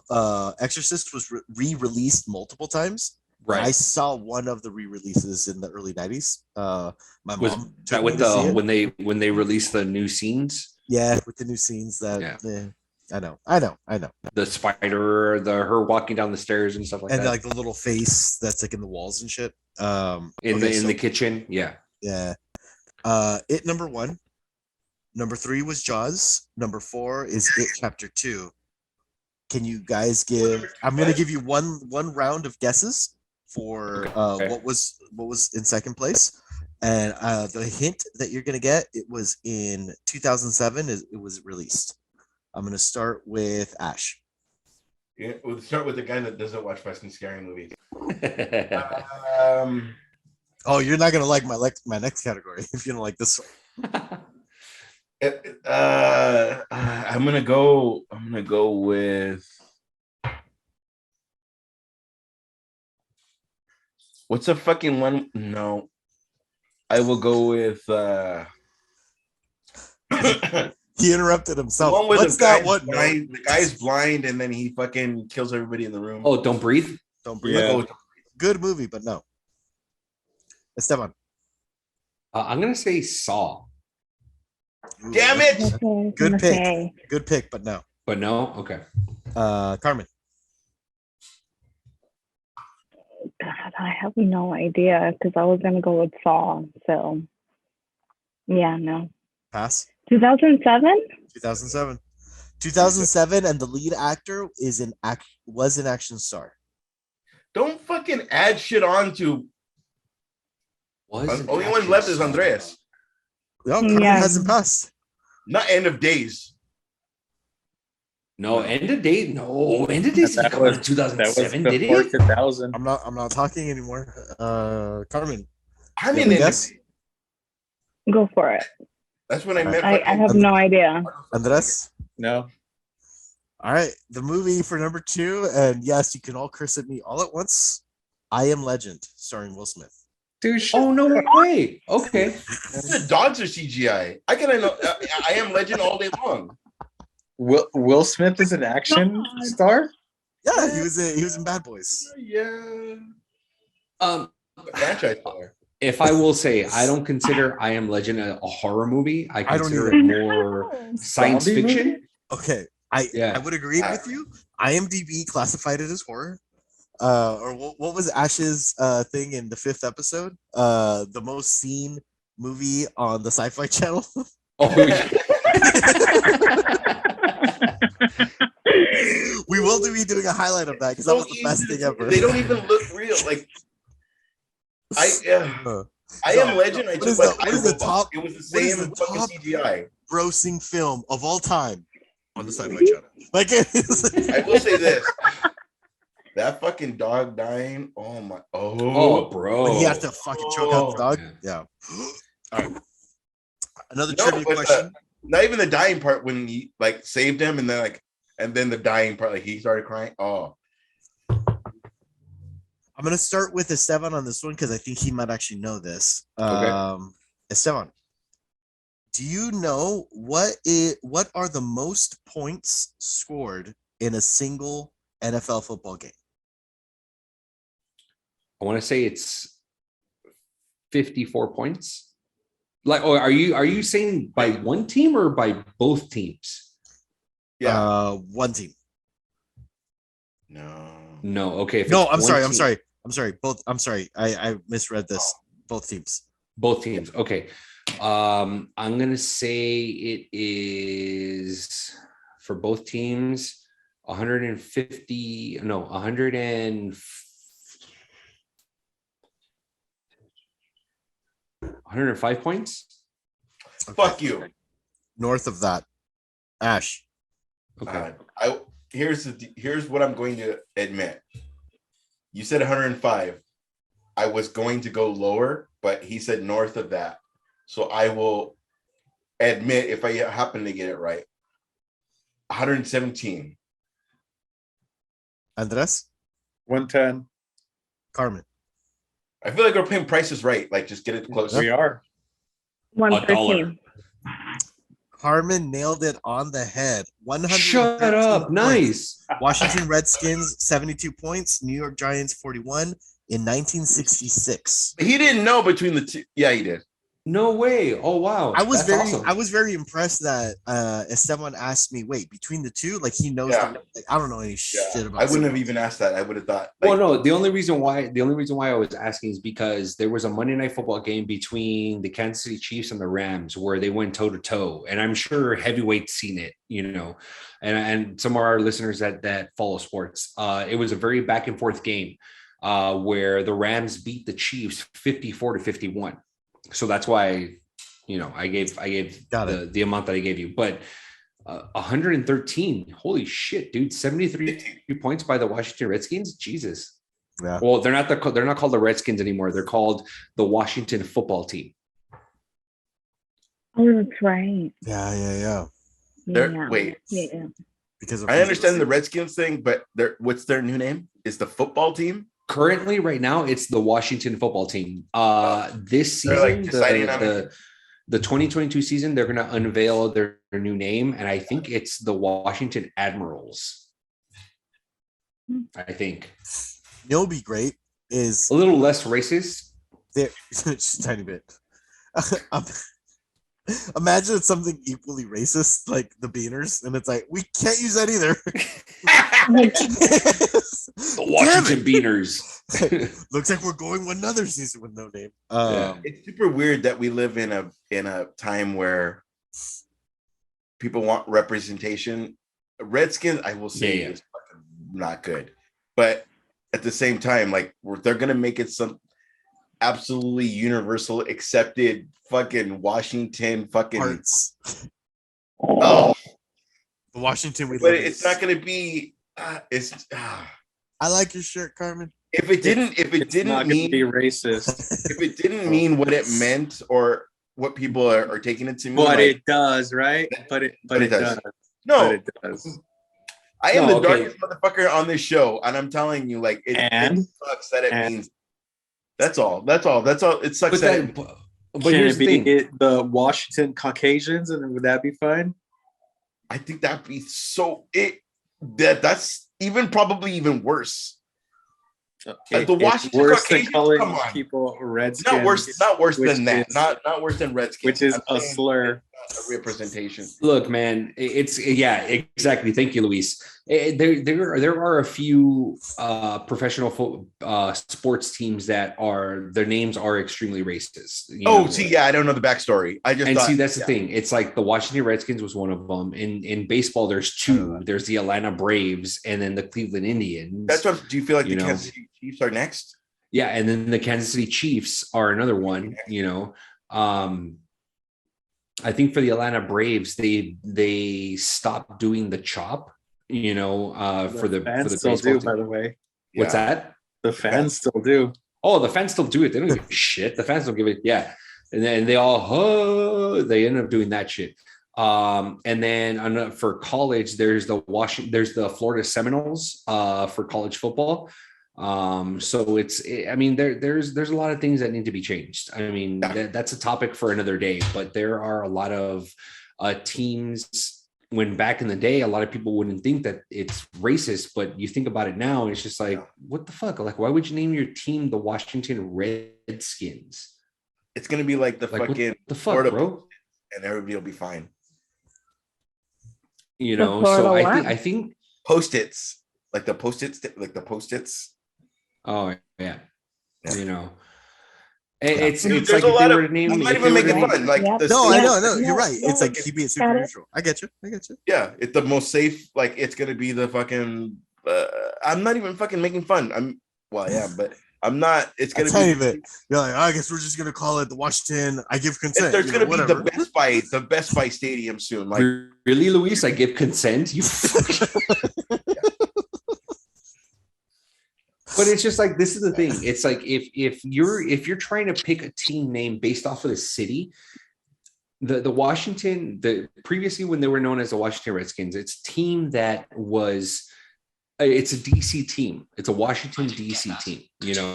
So it's one of those things where, sorry, that was my watch. I'll try again. It was like riling you up. It's like you got this, buddy. Try again. I know, right? Try again. You have them at the roots, right? But that's what I'm saying. It's like if you're trying to pick a team that coincides with the city, you know, the name with the team that coincides with the city. Why would you pick a team that's based out of Washington D.C. and call them the Washington Redskins? Number one. Okay. Number two, there are a lot of other teams that are based out of different cities that are named things that are completely different. You know what I mean? You got the Dallas Cowboys, you've got, you know, the Los Angeles Rams, you've got the Seattle Seahawks, you got the Arizona Cardinals, you know, things like that. You know what I mean? And it's one of those things where it's just kind of like, okay, you know, it's like from what I hear from the things that I've been reading, it's like the Kansas City Chiefs are next, you know, to change their name, you know, they're next.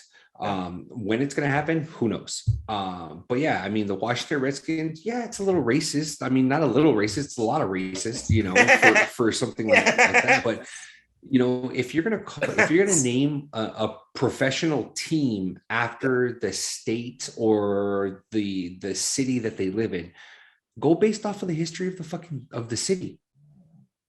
Like, it's not that difficult. Like the Washington Admirals or the Washington Generals, you know, when the Devil Rays became something. the Rays is when I went, oh, there's no making anybody happy. They're still the Devil Rays, bro. No. The New Jersey Devils, they're still the Devil Rays. No. The baseball team. Oh, shit. Which one? Stingrays? No, there's the Devil Rays. That's the Tampa Bay Stingrays.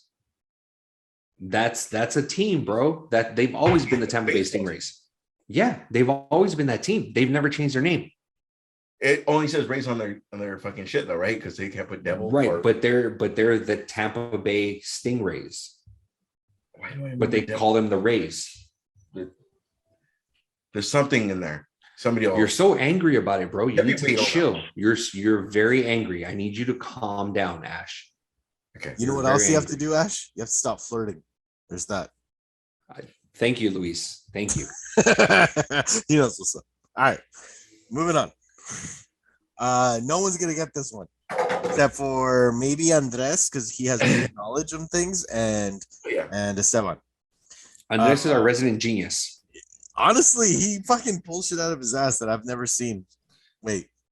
Yeah, that's gonna be a fucking quote. Don't cut that out. I edit the clips. All right. Don't you tell me what to edit. I won't edit this. I'm gonna edit this. All right. The next thing's gonna be my fist. Uh-oh. Dr. Drew says no more than the okay sign. If it's more than the okay sign, you shouldn't put it in your butt. Dr. Drew also denied COVID, so I don't give a fuck what he said. He did, and he pulled it back afterwards. Also, I bet he pulled it back. Doctor pulled it back. What? Yeah. He did. Cause I'm actually a fan of his. Okay, so anyway, I know he did say he fucked up. He did. I promise. He was on That's YMH. good. You'd think a doctor would know better. Oh, I also don't Hi-yo. represent him, so that doesn't insult me at all. It's not like Fine. it's not like he went to medical school or anything. Damn. See, but he also didn't study viruses and study shit. Like it was just like Well, maybe So then shut you the can fuck keep up your and not fucking doctor, mouth kiss quiet. my Shut the ass. There it fuck is. up and not go All right. on a nightly show on the news in Los Angeles every night saying it's not a big deal.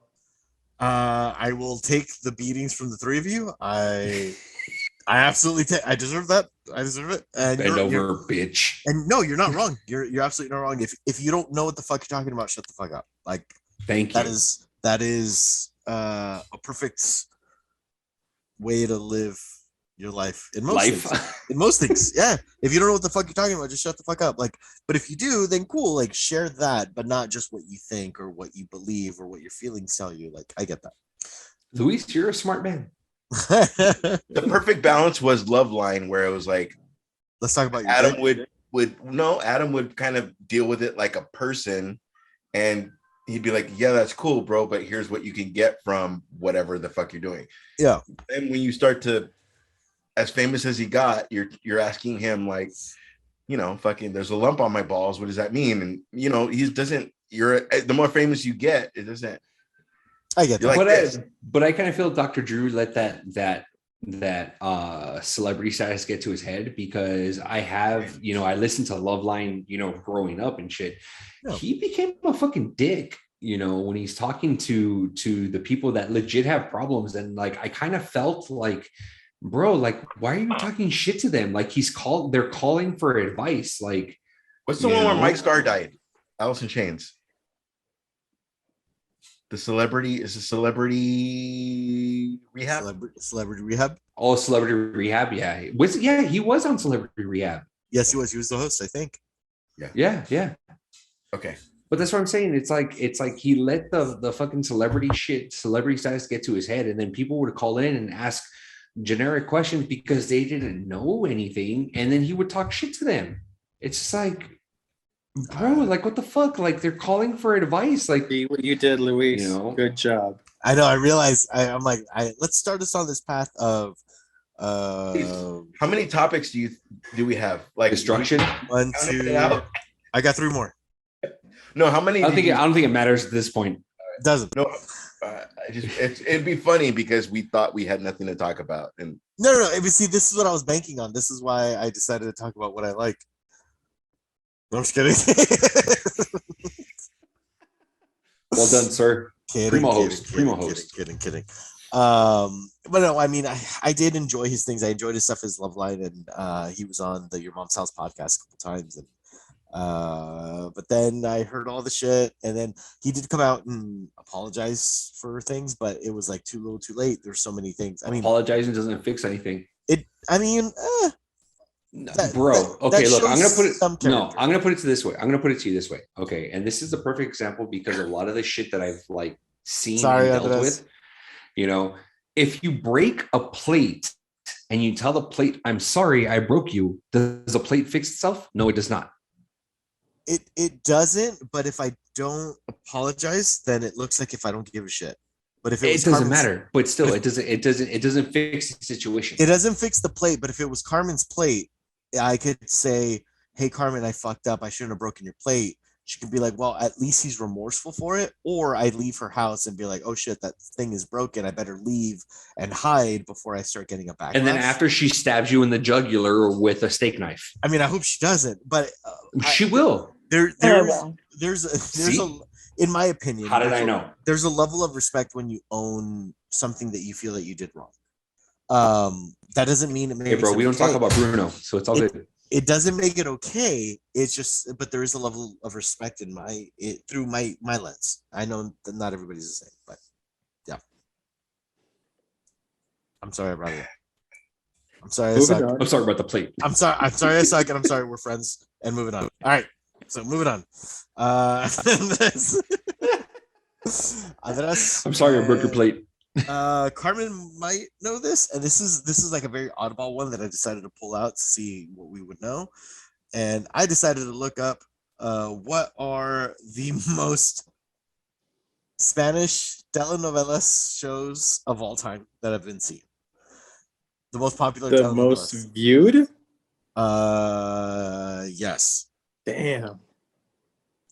So yeah, no, I'm sorry, not the most viewed, the most popular. We're gonna go to most viewed something in a little bit, but the most popular telenovelas of all time. And so I'm assuming they categorize that based off of what's been viewed. But I don't know how much Ash knows about Spanish soap operas. So I'm I gonna know let you the go theme first. song of one, and I'm not gonna sing it. You know but the theme song of one? It's dead in my head, and I'm not gonna sing it because it's horrible. Go on. Is it too close to your heart? In a way, but if I go first, fuck it. The first word of it is muchas, and then I'm gonna say stop. If it's not, then I'm not gonna sing it. That's not on the list. Okay, thank you. Then I'm out. 3, 4, 5, 6, 7, 8, 9, 10. So I've got 11, the top 11 list in front of me right now of all time. I'm done. Dos mujeres, un camino. Holy shit. Okay, that's on the list. That's the one I had in my head. When I saw it, I'm like, this is probably one. And then sure enough, it was. Carmen, you got one? Ruby. Okay, that's on the list. Esteban, you better not be looking this shit up, you bastard. No, it's on mute. We need to look stuff up. Is Agujetas de Color de Rosa on that list? That's a song. No. Was not that the the name of the- novela name? That wasn't the name No. of Yes. There was one that came on No. 4:30, and that's the only reason I know that theme song. Say that again, Ash? No. I'm not saying a name. Oh. It's Well, Dos Mujeres Un Camino would have been my choice if somebody was to ask me this question. That was number 11 out of 11. Mm. Ruby is number 1. Damn, nailed it. That shit was good. That was good. That was good. I remember watching my mom watch Dos Mujeres Un Camino. The one I used to watch was Marisol. Oh, that's right. Would have been you've seen, which would have been I know it. my second guess. And I remember when I was watching it, like I think I was in middle school, but like I was too embarrassed to admit to people that I would watch it. But I would have like training and stuff. So when I'd come home, it'd be after it would air. But my mom used to tape it for me. So I would watch the taping of Marisol so I can see what happened because she never got the guy, you know? So Yeah, cute. That was my guess. Was like Ugly Betty on there? no, surprisingly. Ugly Betty Really? what were we saying, Ash? Nothing. I'm singing it in my head, but yeah, it's super stupid because I know the words aren't right. I'll do it like this. The theme song goes da da da da da da da da da da da da da. That's how the theme song was, and the thing that you said was like, my mom filming I saw like 4 episodes, and it was the same grandmother that got me into wrestling. And when she would say Lucha, which went channel 28, and then fucking channel U, then channel 28, and that was Lucha. And then fucking one night at fucking 1 o'clock, Saturday night main event, I saw Hulk Hogan and enter fucking now me. Like that changed you. Yeah. See that but shit. Like, that same great grandmother got me into that fucking one show because it happened right before the show that I wanted to see. Was probably Saved by the Bell, was probably whatever it was, but that was the show that happened before. And then it would be like, well, it's all I have to do because we have 4 channels, so gotta watch the show. Yeah. Yep. So I'll read all of the 11. Esteban, do you have a guess on the top 11 telenovelas. The only one that I could think of is Café de Amor, and then I forget the last of it. It's like No. Café de Amor de Mujer or something like that. Not on the list. Oh, okay. So Andres named the last one on the list, and Yeah. Carmen named the Yeah. first. Oh, no way. Yeah, which no one, shit. Which one were they? So the first one was Ruby. The I don't last remember that one, the last I don't, me neither. The last one was Dos Mujeres Un Camino. And I remember I that. That remember was that like one. early fucking 90s shit. Yeah, I remember that Mm. one.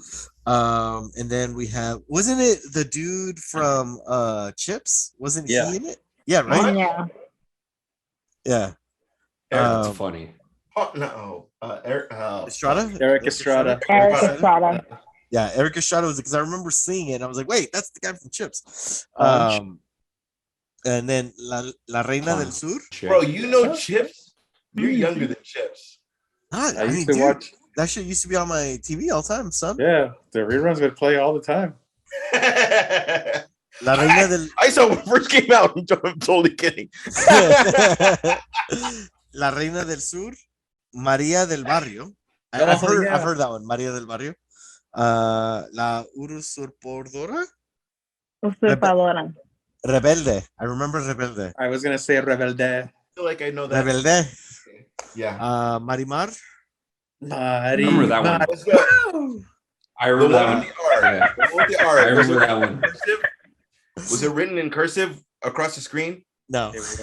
Bro, they're I know, all written maybe, in cursive. maybe. I can't Um, fucking believe. By the way, for anyone that's not Hispanic, I apologize. We're almost done, guys. Teresa. No, we're not. Corazón Salvaje. Fuck, it's That's 11. another one I remember. Damn, Is that the period one? I believe so. Period. Okay. Go ahead. María Mercedes. Mm-hmm. Amigas y Rivales. I remember that one. I never watched I it. actually like that one. Really? All right. That was the last. That was last. And then the last one was Dos Mujeres Un Camino. Those mujeres. Anyway, all right. So then that brings us to the last two. This one, I'm gonna have Ash kick us off, and then we're gonna conclude with recapping Book of Boba Fett up until this point. So hang on, guys. I'm sure you're learning shit. You're all learning shit. Stay. So, Ash, what is the single most viewed episode of all time? Holy shit, dude. Of what? Not TV series. One episode of any series. What is the one episode that is the most viewed? You said not. Oh, Oh, I'm giving it to Ash first. You probably know what it is.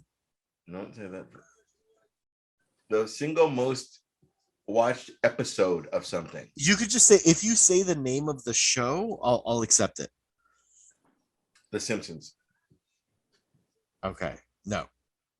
Okay. Andres. The Seinfeld finale. Very close. No. Damn it! Fuck. Eeny, meeny, miny, Esteban. Friends finale. Yeah, Also you can say very that. Friends was number 4. Seinfeld number 3. Carmen. Oh, wow. Damn it. Fuck, I don't know. No, you don't want to throw one out there? Think of something that's always on. In the middle of the night where you're like, there's nothing to watch, and this is one of those things that you refer to as there's nothing to watch. It's not I Love. Hold on. I think Ash has it, but I Love Lucy? not I Love Lucy, but you're close. You're in the right area. Ash, back to you. I'm gonna give you guys one last go around before I give you guys the answer, and you're all gonna yell at me when you guys hear it. It's not, when you say it's not I Love Lucy, it's not the show at all. It's not the show at all. No. I'll go Andy Griffith. You're further away. No. You were Okay. closer before.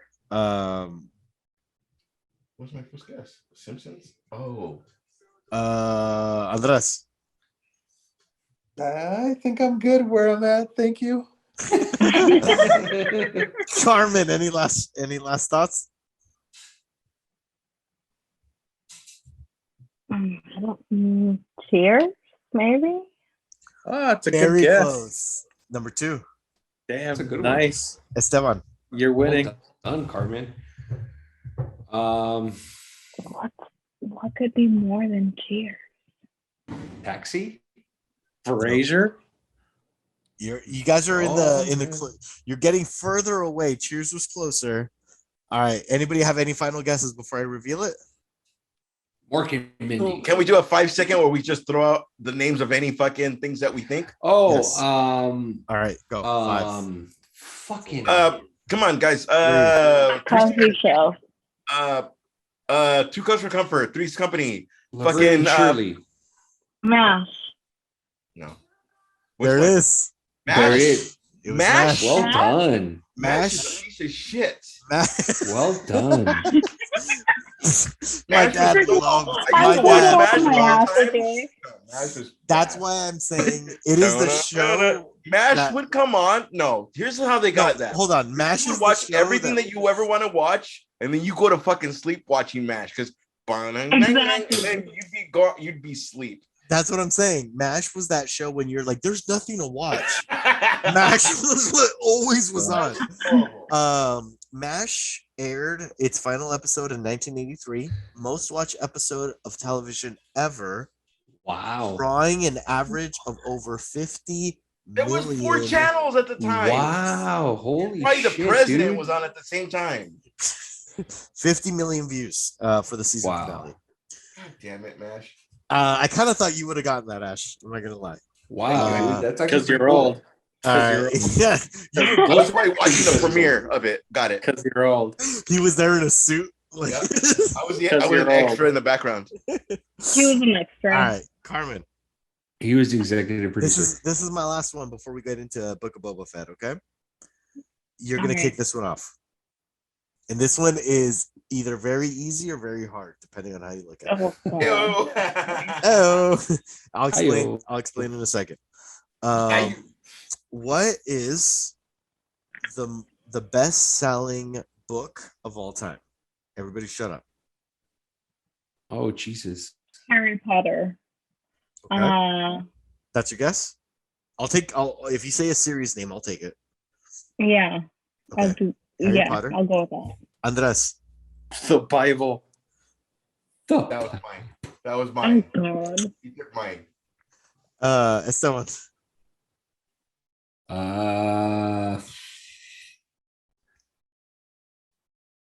Fucking, I don't know, man. Wait, don't Uh, underestimate horny women. So maybe 50 Shades of Grey. Yeah, let's go with 50 Shades of Grey. All right, Ash. Nothing beats fucking religion guilt. I'm gonna go Bible. The Bible is right. The Bible is the best-selling book of all time. Of course. That's how I was like, it was a Fuck trick all of question. you. That was a trick question. I shouldn't have gone to Andres second. I should have changed it. You know, Andres, you can't be flirting with me like that, bro. So Come on. the Guinness Book of World Records has recorded the Bible with an estimated 5 billion copies sold. Other religious texts are on the list with the Quran at 800 million, just to show you in comparison how much more copies of the Bible have been sold. So the Bible is right, and that is the final answer. Good job, everybody, for playing my little game, and hopefully people that are listening, you learned some shit today. Luis, being Bye. that your host, when are you gonna eat your chips that you lost? John Bernthal. John Berthel's not confirmed. Okay, so that's what you're waiting on before you eat, and we deal with this for like a year. Before he eats. I figured we can deal with it as like I can do it all as a unit. We got 2 so Oh. far. What are you talking about? Okay, so are you waiting for Foggy? Is that what you're waiting on, or what's your? I'm waiting on it. Not like if we hear confirmation that Bernthal's not in it, then I make do with my promise. So wait, Bernthal, and then we're good, and then you're gonna. So eat we got Bernthal, Foggy, and Paige is the last 3. So when we Those see are the a- last 3, yeah. So when we Really? when we see a solo outing of Daredevil, which seems to be coming very soon, sooner than we realize, that'll tell us if we got Foggy and Paige. And then here's what I'm calling bullshit, because that it's the universe. You were saying that they're gonna show up. I don't think so. I don't think we know that. Oh, I think we know that. I think Andres knows that because we're not gonna merge is what the fucking thing was. You were saying that the universe is merged, and they are. No, that's not what we said. I said we were talking about Charlie Cox. Old school, because I was going to. Then I said no.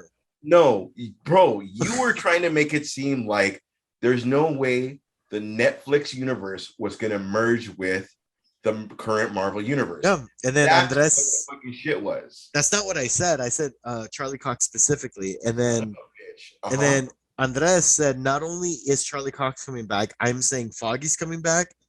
I'm even gonna go so far as saying Paige is coming back, Vincent D'Onofrio, and I'm even gonna throw. So you're two down. I'm two down. Saying those two. Yes, and then the wild card. You called yourself out on the one. You're saying on his words.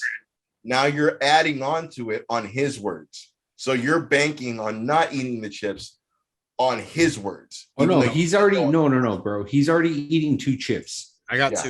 He's got 2. He's eating 2 so far. Oh, you gotta eat 2 because I'm not gonna eat all 4 on my bullshit. Motherfucker, you said you would match the losers. You said you'll match the losers. But if we eat 2 now, then I eat 2 later. Come on, homie. All right, we make this happen. We'll coordinate. We'll coordinate this off mic. Okay, and so this leads us to the very end of our show, and wipe that fucking smile off your face, Andres. And we're gonna kick it off to you, since I put. Sorry, I was looking at pictures of Marimar while you guys were talking. Excuse me. Andres, I'm gonna give it to you, and Heyo, can we watch? Oh, whoa! Oh. He's a married man, guys. I do not consent. He doesn't mind. Andres, talk to me about Book of Boba Fett. What do we think? I would love to talk to you about Book of Boba Fett, but I haven't watched a single fucking episode. So I cannot talk to you about it. But I can talk to you about another show called... Damn, I just slipped my mind. There's a horror show on Netflix called something 81. Anybody?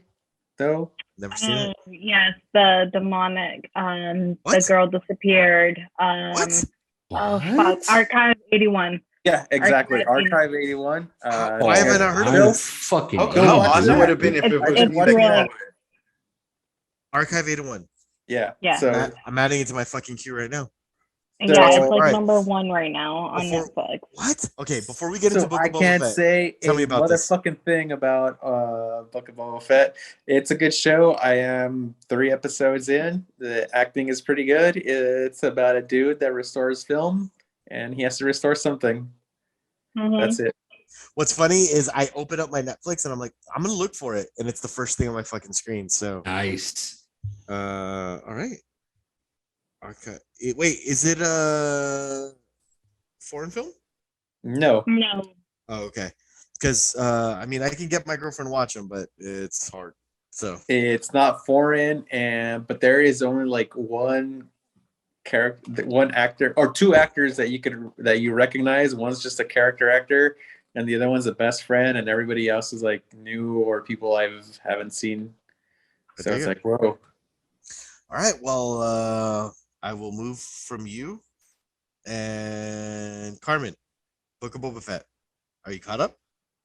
Yes, I am. Let's talk. It's amazing. Ooh, okay. I liked everything that they have done with the show. From giving Boba the bonding with the Tuskens and becoming part of the tribe, and then becoming a Tusken raider after escaping the Sarlacc pit, which is what we know of the history.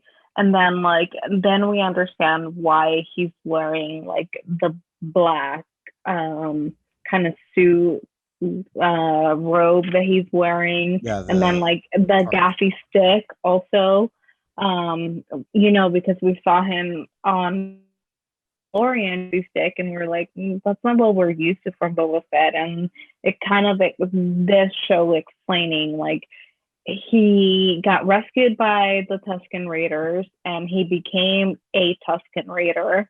He got admitted to the clan, I guess, in a sense.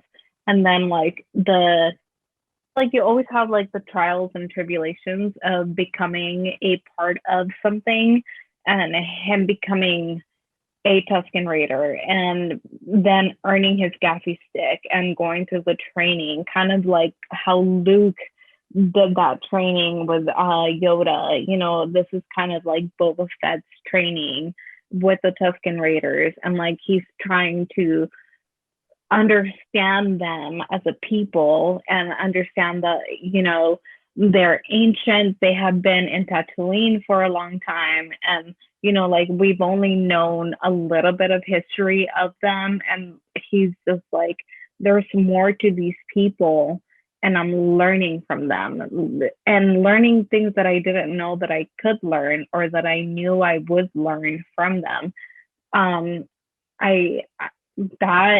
To me, that whole episode when he's going through that, it was amazingly done. The fighting style, and even the Tusken Raider that he's learning from, it's a woman that is like teaching him the ways, like that was fucking badass for me. Especially because she was such a fierce warrior. Then the connection between also from the Clone Wars with like the Pike Syndicate and the Yes. Hutt, and like I never would have noticed that if I didn't see the last season because of you, by the way. They were talking about the spices. Yeah, exactly. I paused it and I explained it to my girlfriend when we were watching it because I'm like, oh my god, that's Clone Wars. As soon as they showed up, I was like, the Clone Wars. Yeah. Dude, I was jizzing myself too. All right, continue. So I love that part of it because the Pikes have not really been represented as a syndicate, as a drug lord kind of like trade or anything, and they specialize in spice. And I know Ahsoka has done some battling with them on Clone Wars and then on Rebels as well. So just the fact that we're like, this show is more than Mandalorian, is connecting Rebels, it's connecting Clone Wars, it's connecting, like the movie canon. We see the Sarlacc pit, and then like the whole history of it together, and the way that it's done kind of like in the Mandalorian-esque way, where it's cowboyish, like Midwestern, kind of like standoffish, but it's not like, it's also futuristic, and it's like what we know of Star Wars. It's so far, like, I have no complaints at all. Right. Esteban. Yeah. What are your thoughts on Book of Boba Fett so far? I like it so far. Yeah, I like it so far. In the beginning, when I first started watching it, I kind of felt like it was a carbon copy of The Mandalorian. So I was kind of like, okay, I kind of feel like I've seen this before, but the changes that they've made, I like it so far, to try to stay away from it being a carbon copy of The Mandalorian. I love the fact, like Carbon was saying, how he was being a part of the Tusken Raiders and how he was accepted as being a Tusken Raider. I thought that was great. The one thing I couldn't get behind was episode 3. I could not get behind episode 3. Episode 3 was very campy. Say the word. It was the word I'm looking for. It was very campy, and it was very Power Ranger-ish. There it is. I'm not kidding. It seemed very Power Ranger-ish. You know, you mean the different bright colored mopeds that they all rode in on? Is that what you mean, sir? Oh yes, that's exactly what I mean. That You know, game. it was very much very like Power Ranger-ish, and I'm like, what the fuck are they doing? Why were What they is going this? I so don't. slow? I didn't understand that. Okay, I It have was my a theories. I have my Okay. theories, but I'll let you finish your thought on it. Sorry. Yeah, you know, and I was just kind of like, okay. And then it's like we saw, which was pretty cool. We saw Danny Trejo as the Rancor, you know, Wrangler or whatever, you know. So that was cool. Like it's like it kind of made up for the whole Power Ranger scene, you know what I mean? I mean, for a little bit, you know, but I was just kind of like, okay, like, you know, like I saw that. And then it's like, I understood all the memes that I saw on Instagram and people making fun of it on TikTok. You know, a lot of people were making fun of it. And it was one of those where they took that scene from the Book of Boba Fett, where they jumped onto their motorcycles or their mopeds or whatever, and they play the Power Ranger theme song to it. And I'm just kind of like, okay, you're like, yeah, like now I can't unsee it, you know, like it's done, like I can't unsee it, you know. But yeah, it was one of those, like episode 3, like I couldn't get behind it. I haven't seen the newest one, which came out yesterday. Excuse me, I haven't seen the newest one, but I mean, it's like I'm 3 episodes in. I'm gonna finish the series. Yeah. So we'll see. Ash, Book of Boba Fett.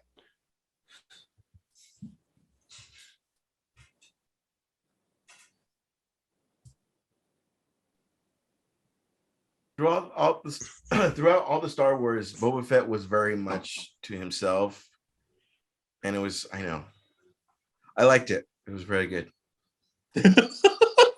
No, we were making faces because you always do that long dramatic pause before you respond. When I'm like, I'm like, Esteban, what do you think? Well, what I thought was blah blah blah. Carmen, what did you think? Well, I'm thinking Boba this. Fett, Ash, what do you think? when I was first watching Star Wars, there was nothing special about Boba Fett to me. Really? No, it was all about Luke. It was all about Han. It was all about like the main characters. There was never like, I didn't even take a fucking big interest into Billy D. Williams until it was like, What? listen to what I'm saying. Side characters. I will stick with I liked it. How about that? I won't go on another rant, and I will say I liked it. No, please go on your rant. I really want to. No, yeah, no. I want to hear know. this, because it's like me growing up, I was very, not that I was against the main character or that I was against the shining star of the show. I just but that's just me. It's like I liked the side characters, you know. That was me. I dug the side characters. The side characters were more interesting, you know. When it came down to like, for example, for Christmas, we took my wife and I, we took our kids to Disneyland, you know. And my oldest asked me, who's your favorite character? And I'm like, Donald Duck. I think Donald Duck's better than, I mean, to me, I think Donald Duck's way better than Mickey Mouse, you know. And that's why I told him, I go, I like Donald. He goes, why? And I'm like, I don't know, like there's something about Donald that is better than that I like. What the fucking shit talker? You know, I like Donald better, you know. Stereotypically, he was written as a Navy man. So yeah, Disney was like, his experience with military folk, people from the Navy, they're very quick to anger. They want to fight. They get into bar fights and stuff. And so he wrote Donald. Even his outfit, it's like a Navy outfit. Yeah, and I think that's cool for his personality, because he's always ready to fucking fight. Yeah, and that's the thing. It's like, you know, thinking about like when my son asked me that, like thinking about like my childhood and thinking about son. Like the characters that I would watch, like in Ninja Turtles. I never thought Leonardo was the coolest. I always loved Raphael. Raphael was the best. You are Leonardo, though. Huh? But you are Leonardo. Yeah, but I like Raphael. You know, when it came down. I know. No. When I fuck shit up with twin katanas? Yeah. You know. I want to. No. Can I fuck shit up? Of course. You know, you know, my favorite cartoon of all time growing up was Thundercats. I didn't like Lion-O. I love Panthro. Panthro was the fucking shit, dude. Discuss that. You I know, was going with Eek the cat, but that's cool. you know, he's the shit. You know, in all eat the He-Man, cat. I didn't like What? He-Man was okay to me, but I liked, you know, Man at Arms. I thought Man at Arms was way better than He-Man. You know what I mean? Growing up, So you know, you it's the same liked thing when the it comes. character, like you didn't want to go with what everyone else liked. You're like, Right. I want to be my own thing. I like mean, this. I mean, I guess so, you know, but it was just more so I saw them more interesting. You know what I mean? Yeah. I mean, it's like when it came down to it, like when I would watch, because like I've before, like Thunder is my favorite, you know, cartoon of all time growing up. You know, in a one-on-one fight, Panther would beat the shit out of Lion-O, hands down. He'd beat the shit out of Lion-O. And you know, no disrespect to anybody that likes Lion-O, but Panther would beat the shit out of Lion-O because I saw Panther as covert. He was a fucking ninja. You know what I mean? The man wielded, you know, nunchucks. Also, you know, compared to a sword. He was a kid. We landed. All of a sudden, he's the leader. Exactly. And that was one of the I think that was one of the things that like even as a kid, like I'm like I couldn't get down with that. Is just like, you know, the very first episode, you know, it's like Lion-O was a kid, and then all of a sudden they land on this new planet, and now he's like grown up, and I'm just like that doesn't like you can't do that, you know, like that doesn't make sense, you know. So I always thought like Lion-O big with side characters. Yeah, like I always thought that Panthro and Tigra and Chitara, like they would beat the shit. And this is the thing that I think like I couldn't wrap my head around. Why is Lion-O grown up, but Wily, Kit, and Cat still a kid? Something with the egg, right?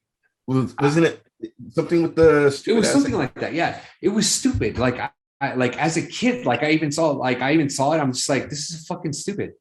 But I still love the cartoon, you know. But you said this is fucking stupid. I don't give a shit. As a kid, you know, but fucking stupid. You did have the fucking emblem. As a kid, as a fucking kid, like I was just like, that's fucking stupid, mom. Like, why are you making me watch this shit? You know? No, but seriously, like when it comes down to it, like I always thought that the side characters were way more interesting than the heroes. So you were never really you focused on Boba Fett then. You were one of those people that was like, that guy looks badass. Yeah. And then when I saw episode 3, I'm like, what the fuck is this? Like, what is this? What the fuck am I watching? Like the first 2 episodes were dope. Revenge of the Sith, or are you talking about the Boba Fett? So Return of the Jedi, episode 5? 6? We've gone on this tangent where I started saying this fucking thing is that it's not Boba Fett himself. It was more like I caught him.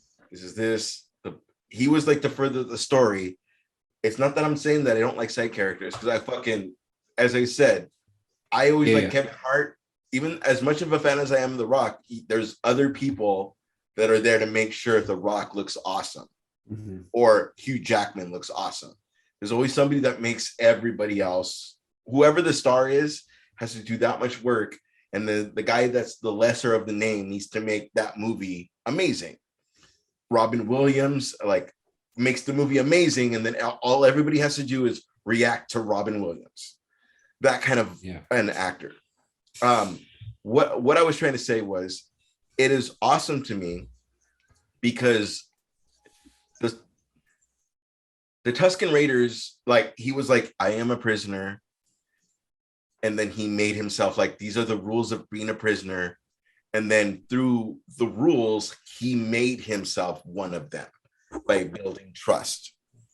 And in that, for me, it made the Tusken Raiders like not the fucking person that shot at Anakin and cheered and mindless fucking drone guys, side characters. Like they made them a fucking race of people, like a legit, this is what we do when we're not in those movies, just being portrayed as like this. Yeah. And the reason why I would accept the mods on the mopeds is because there's a use to everybody. He got a you're up to 3. He got a Rancor.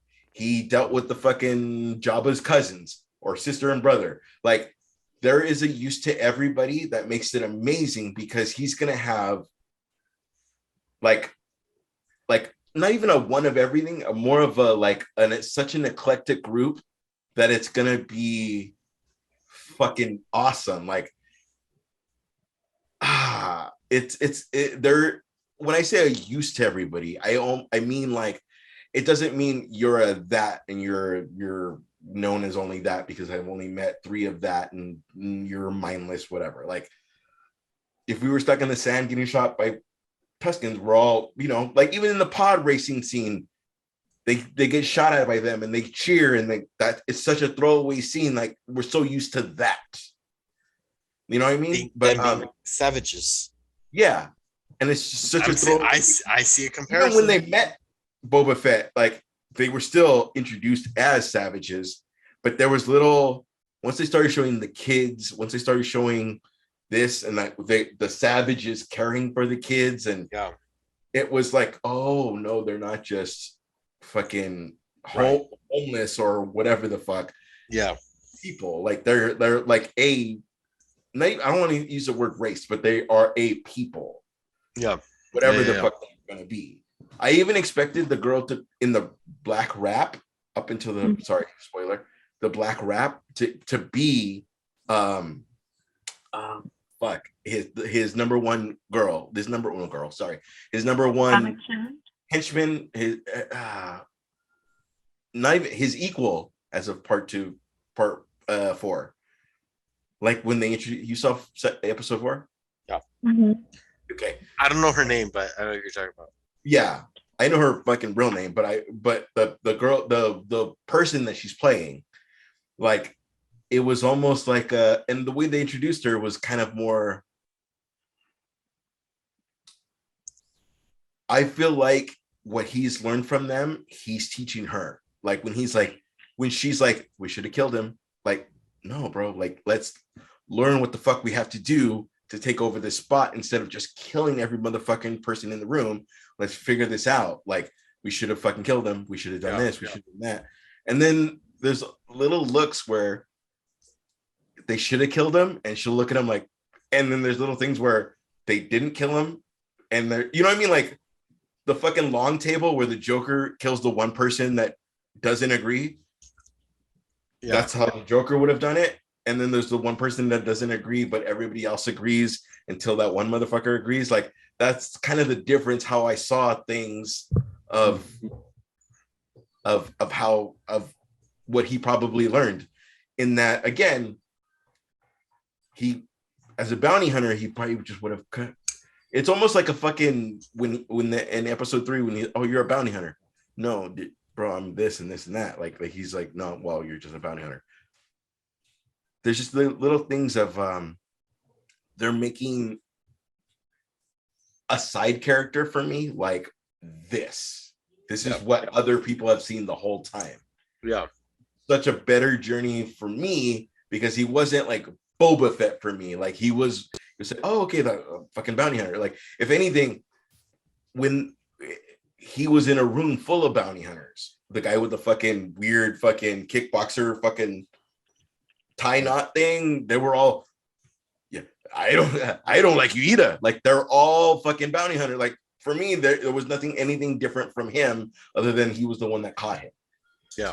So they built a character arc for him that like I like, that I'm getting used to because I'm so used to, and I love the fucking flashbacks because even in the fucking Clone Wars and the little watching his dad die and like it's all little nightmares of like they're just building this bridge like Marvel, building this bridge to where we need to go. This is what this is probably why he was cut off from the world, but he's also teaching this person that is like him and needs kind of that part of him that needs to remember, like, bro, this is where you got to, like, she's, fucking kicking everybody's ass. Like, I'll go for the ride. Like, but there's that little, like, sense of home in her. Like, I'll just go, I don't know, I'm everywhere with that, but they're just building character arcs that are great. And that's why I feel like he took a chance on, he didn't want to fucking deal with the fucking mods, which I'm dealing in my age. The Power Rangers, but the Power Rangers caught the person. You know what I mean? Like, right. I mean, okay. There's gonna be a use for them. Sure. Even though they're dressed how they're dressed and how they're supposed to. I saw the movie. I saw the whole thing. My only gripe with it is I agreed with a lot of what Carmen was mentioning, and she named off a lot of good things. A lot of the things that Carmen named off, though, happened in episode 2. Mm-hmm. Episode 2 was where we learn about the Tusken Raiders. He becomes one of them. He loves them, and they fall. Like, it was such a heartfelt episode. Like, you get to see them as people, and you start to care about them over this race that you don't understand. But you care for them because Boba Fett cares for them. And it did such a beautiful way of like showing that. And it's like when he, like, it was so charming, the whole episode, like the beginning of the episode when he's trying to teach them how to like ride the, yes, sir. The bike. Yeah. Sorry, I was going to get to a point, but Ash has a question. No, but you're going from slave to trying to teach them how to take over the fucking train, right? So that was the fucking, the story arc of that was bringing this motherfucker up who just wanted to escape to building a trust and like, hey, he had a chance to escape after completing the mission and he showed up with the fucking the bikes, or come on, help me with the land speeders, the racers, help me. Anyway, he showed up with those and then was kind of like, cool. In my head, it's like, oh, that's the thing that fucking Leia and Luke were stole from the stormtroopers. Yeah, the speeders. Speeders, thank you. So I don't know. Again, you guys are fucking mad Star Wars, but I'm dealing with this as a general public person, and that's what I see. Like you're building the bridge for me to understand and like. I mean, I thought episode 2 was good. Episode 1 was a little. Here's the thing. I'm going in with no expectations. I want to see a Star Wars adventure, and I personally never asked for Book of Boba Fett. Like, I know Boba Fett had, and I'm the same boat as you, Ash. Like, I was never, that guy's cool, I want to know more about it. Like, I was about the main characters. And I know Esteban says something very different. That's not to say anything bad. I will take everything Star Wars because I love the connection. Episode 2 also did a very beautiful thing of connecting Rebels, connecting. 2 seconds. For you, Han Solo was a side character because we're following Luke. Yeah. Yes. Right. We're not dealing with a character that's in like 20 seconds of the film. Right. Like, amazing. Right. Sorry, go ahead. That's when I say side characters. Like, I'm into Han. Much agreed. Right. Much agreed. Like, not the Jedi, but this is the other character. But then obviously Boba Fett had much fame. But in that's perfect wording. Thanks, buddy.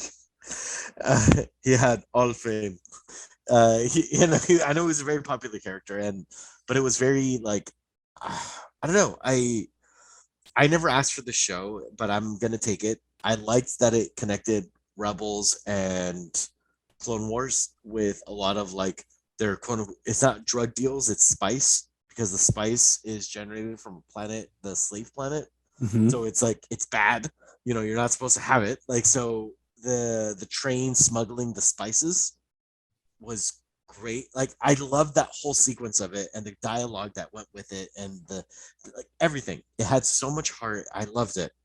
But that was the only episode where I loved and a non-Star Wars view. And I have the unique experience of watching a show without a Star Wars lover. Like, Dana watches shit that I force her to watch. Like that's really it. Like so I get to see a neutral perspective and I get to see what I enjoy, like my nerd perspective.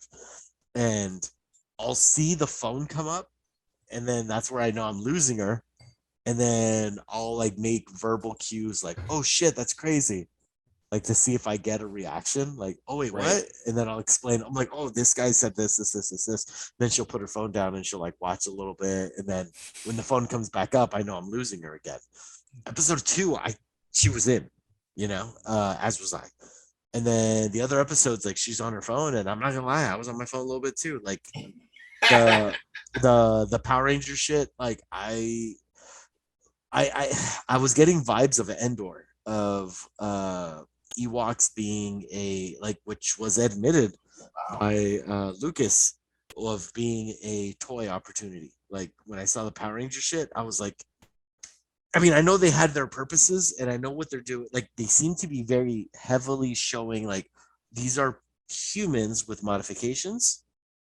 Yeah. A la Grievous. So it's like they're introducing this thing. Yeah. And then even episode 4 obviously shows an even deeper part of it, which you'll know what we're talking about soon, Esteban, for everybody else. So it's if that takes off with kids, even if you're not into Boba Fett, maybe they have a thing off to the, you know what I mean? Maybe that gets him. Maybe you never know. And so I'm not hating on it, but is it my thing? No. But I'm still on board. I'm still on the ride. Like I'm not requesting to get off on the next stop. Like I'm still going in. Here's what I'll admit. I saw episode 4 tonight, and yesterday when it premiered, I had the dividing factor. Do we watch another episode of Lights Out or do we watch Boba Fett? And my girlfriend's like, maybe we should watch Lights Out. And I didn't argue. I was like, yeah, let's watch Lights Out. And also, Lights Out, great show. 2011, not the scary film. It's on Hulu. Enjoy it. Okay. All Lights Out. Lights Out. Any final comments on Book of Boba Fett? I would like to say that episode 4 redeem itself after episode 3. Please explain.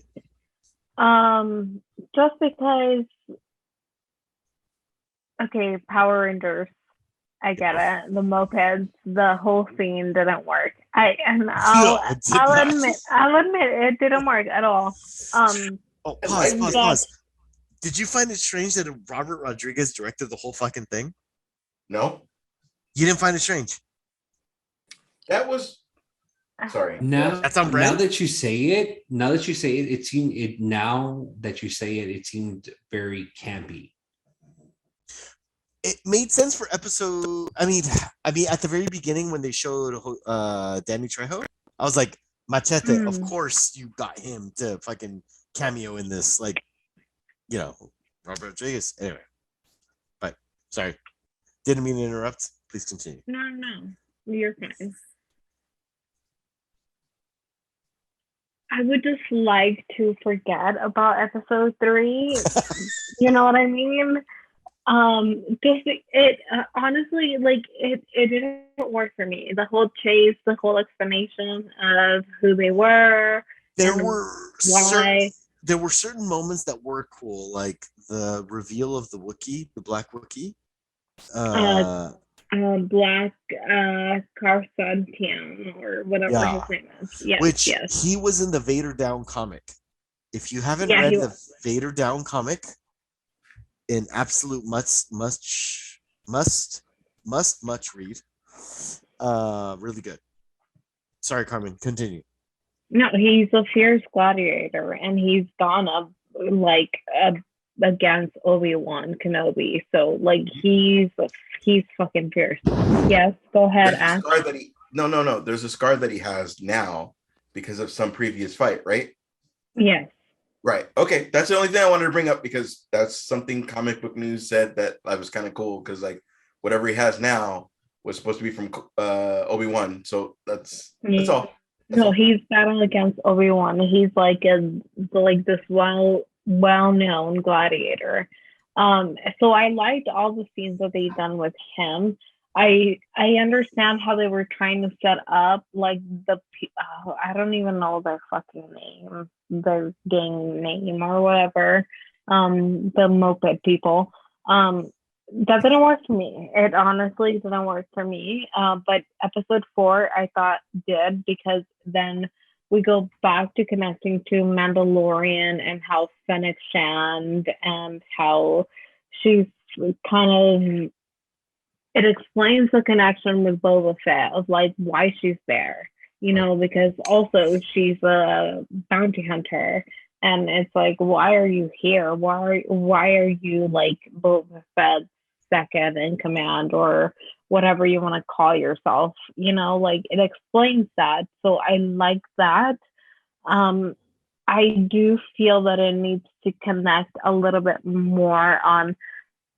I understand that Boba currently is trying to be a respected leader more so than a fearful leader, like he doesn't want to be like Java as a, like I'm gonna throw you to the oh my god, the thing exactly. But I don't.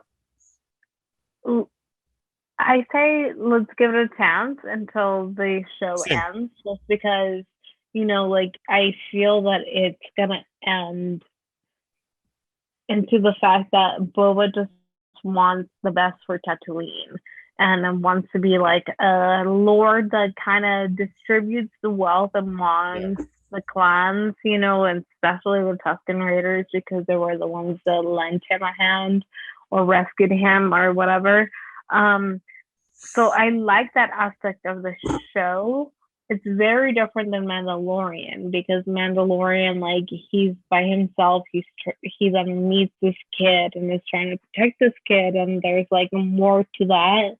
There's more emotional pull than there is with Boba Fett, but I still appreciate the fact that like we are getting a connection to the old trilogies and the Clone Wars and different aspect of the Star Wars universe. So I appreciate it for what it is. There are some things that haven't worked, like episode 3, obviously. We've talked about it endlessly. It didn't work.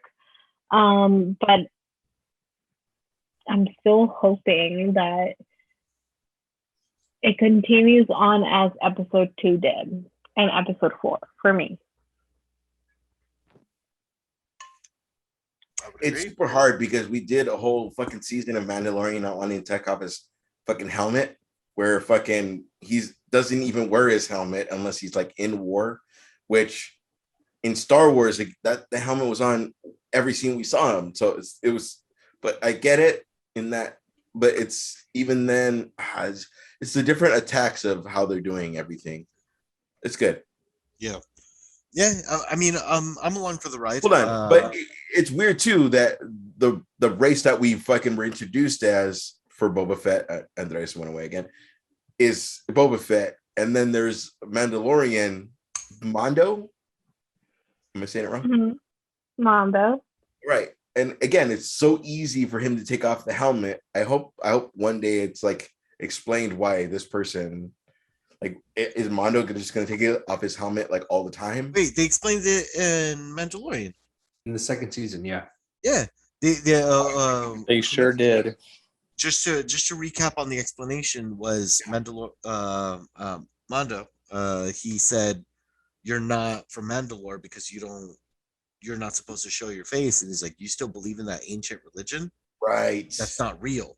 Mm-hmm. He's like, and then he started. He's like, and that's why. I mean, I don't know if that's why, but then at the very end of the series, how it's like he was in the first season, he was willing to die without someone seeing his face because it was dishonorable. And then the robot convinced him, saying, "I'm not human. You can show me." And so we see Pedro Pascal's face before like he heals him or whatever. And in season 2, he takes off the mask to show, like, to see Grogu or whatever. Like, but prior, like I want to say 2-3 episodes before that, that's where he's like, I don't believe that ancient religion. It's like that's not a thing. And so it was just he was just part of this like cult, this religious cult that believed that. So to answer your question, season 3, we probably will see Pedro Pascal showing his face more. We probably will, for sure. I texted him. You will. Yeah. Oh, okay, good. I'm glad you texted him. Jesus Christ. You were just I was only responding to your question of, oh, I wonder if they'll explain it. Like they did explain it. In any case. Anybody else have anything else to add on Book of Boba Fett? Nope. It is wonderful. We'll continue to watch. Andres will watch once he's done with his show, which I have now added on my queue. Everybody, thank you for watching. Thank you for watching. Thank you for listening. We appreciate you all. Please send us a comment, review. Let us know what you guys are thinking, and we'll read it on the next episode. And I have a question for you, Carmen. Mm-hmm. I know that we are comics, but we are also everywhere. Ain't that a thing? Have a good night, everyone. Good night.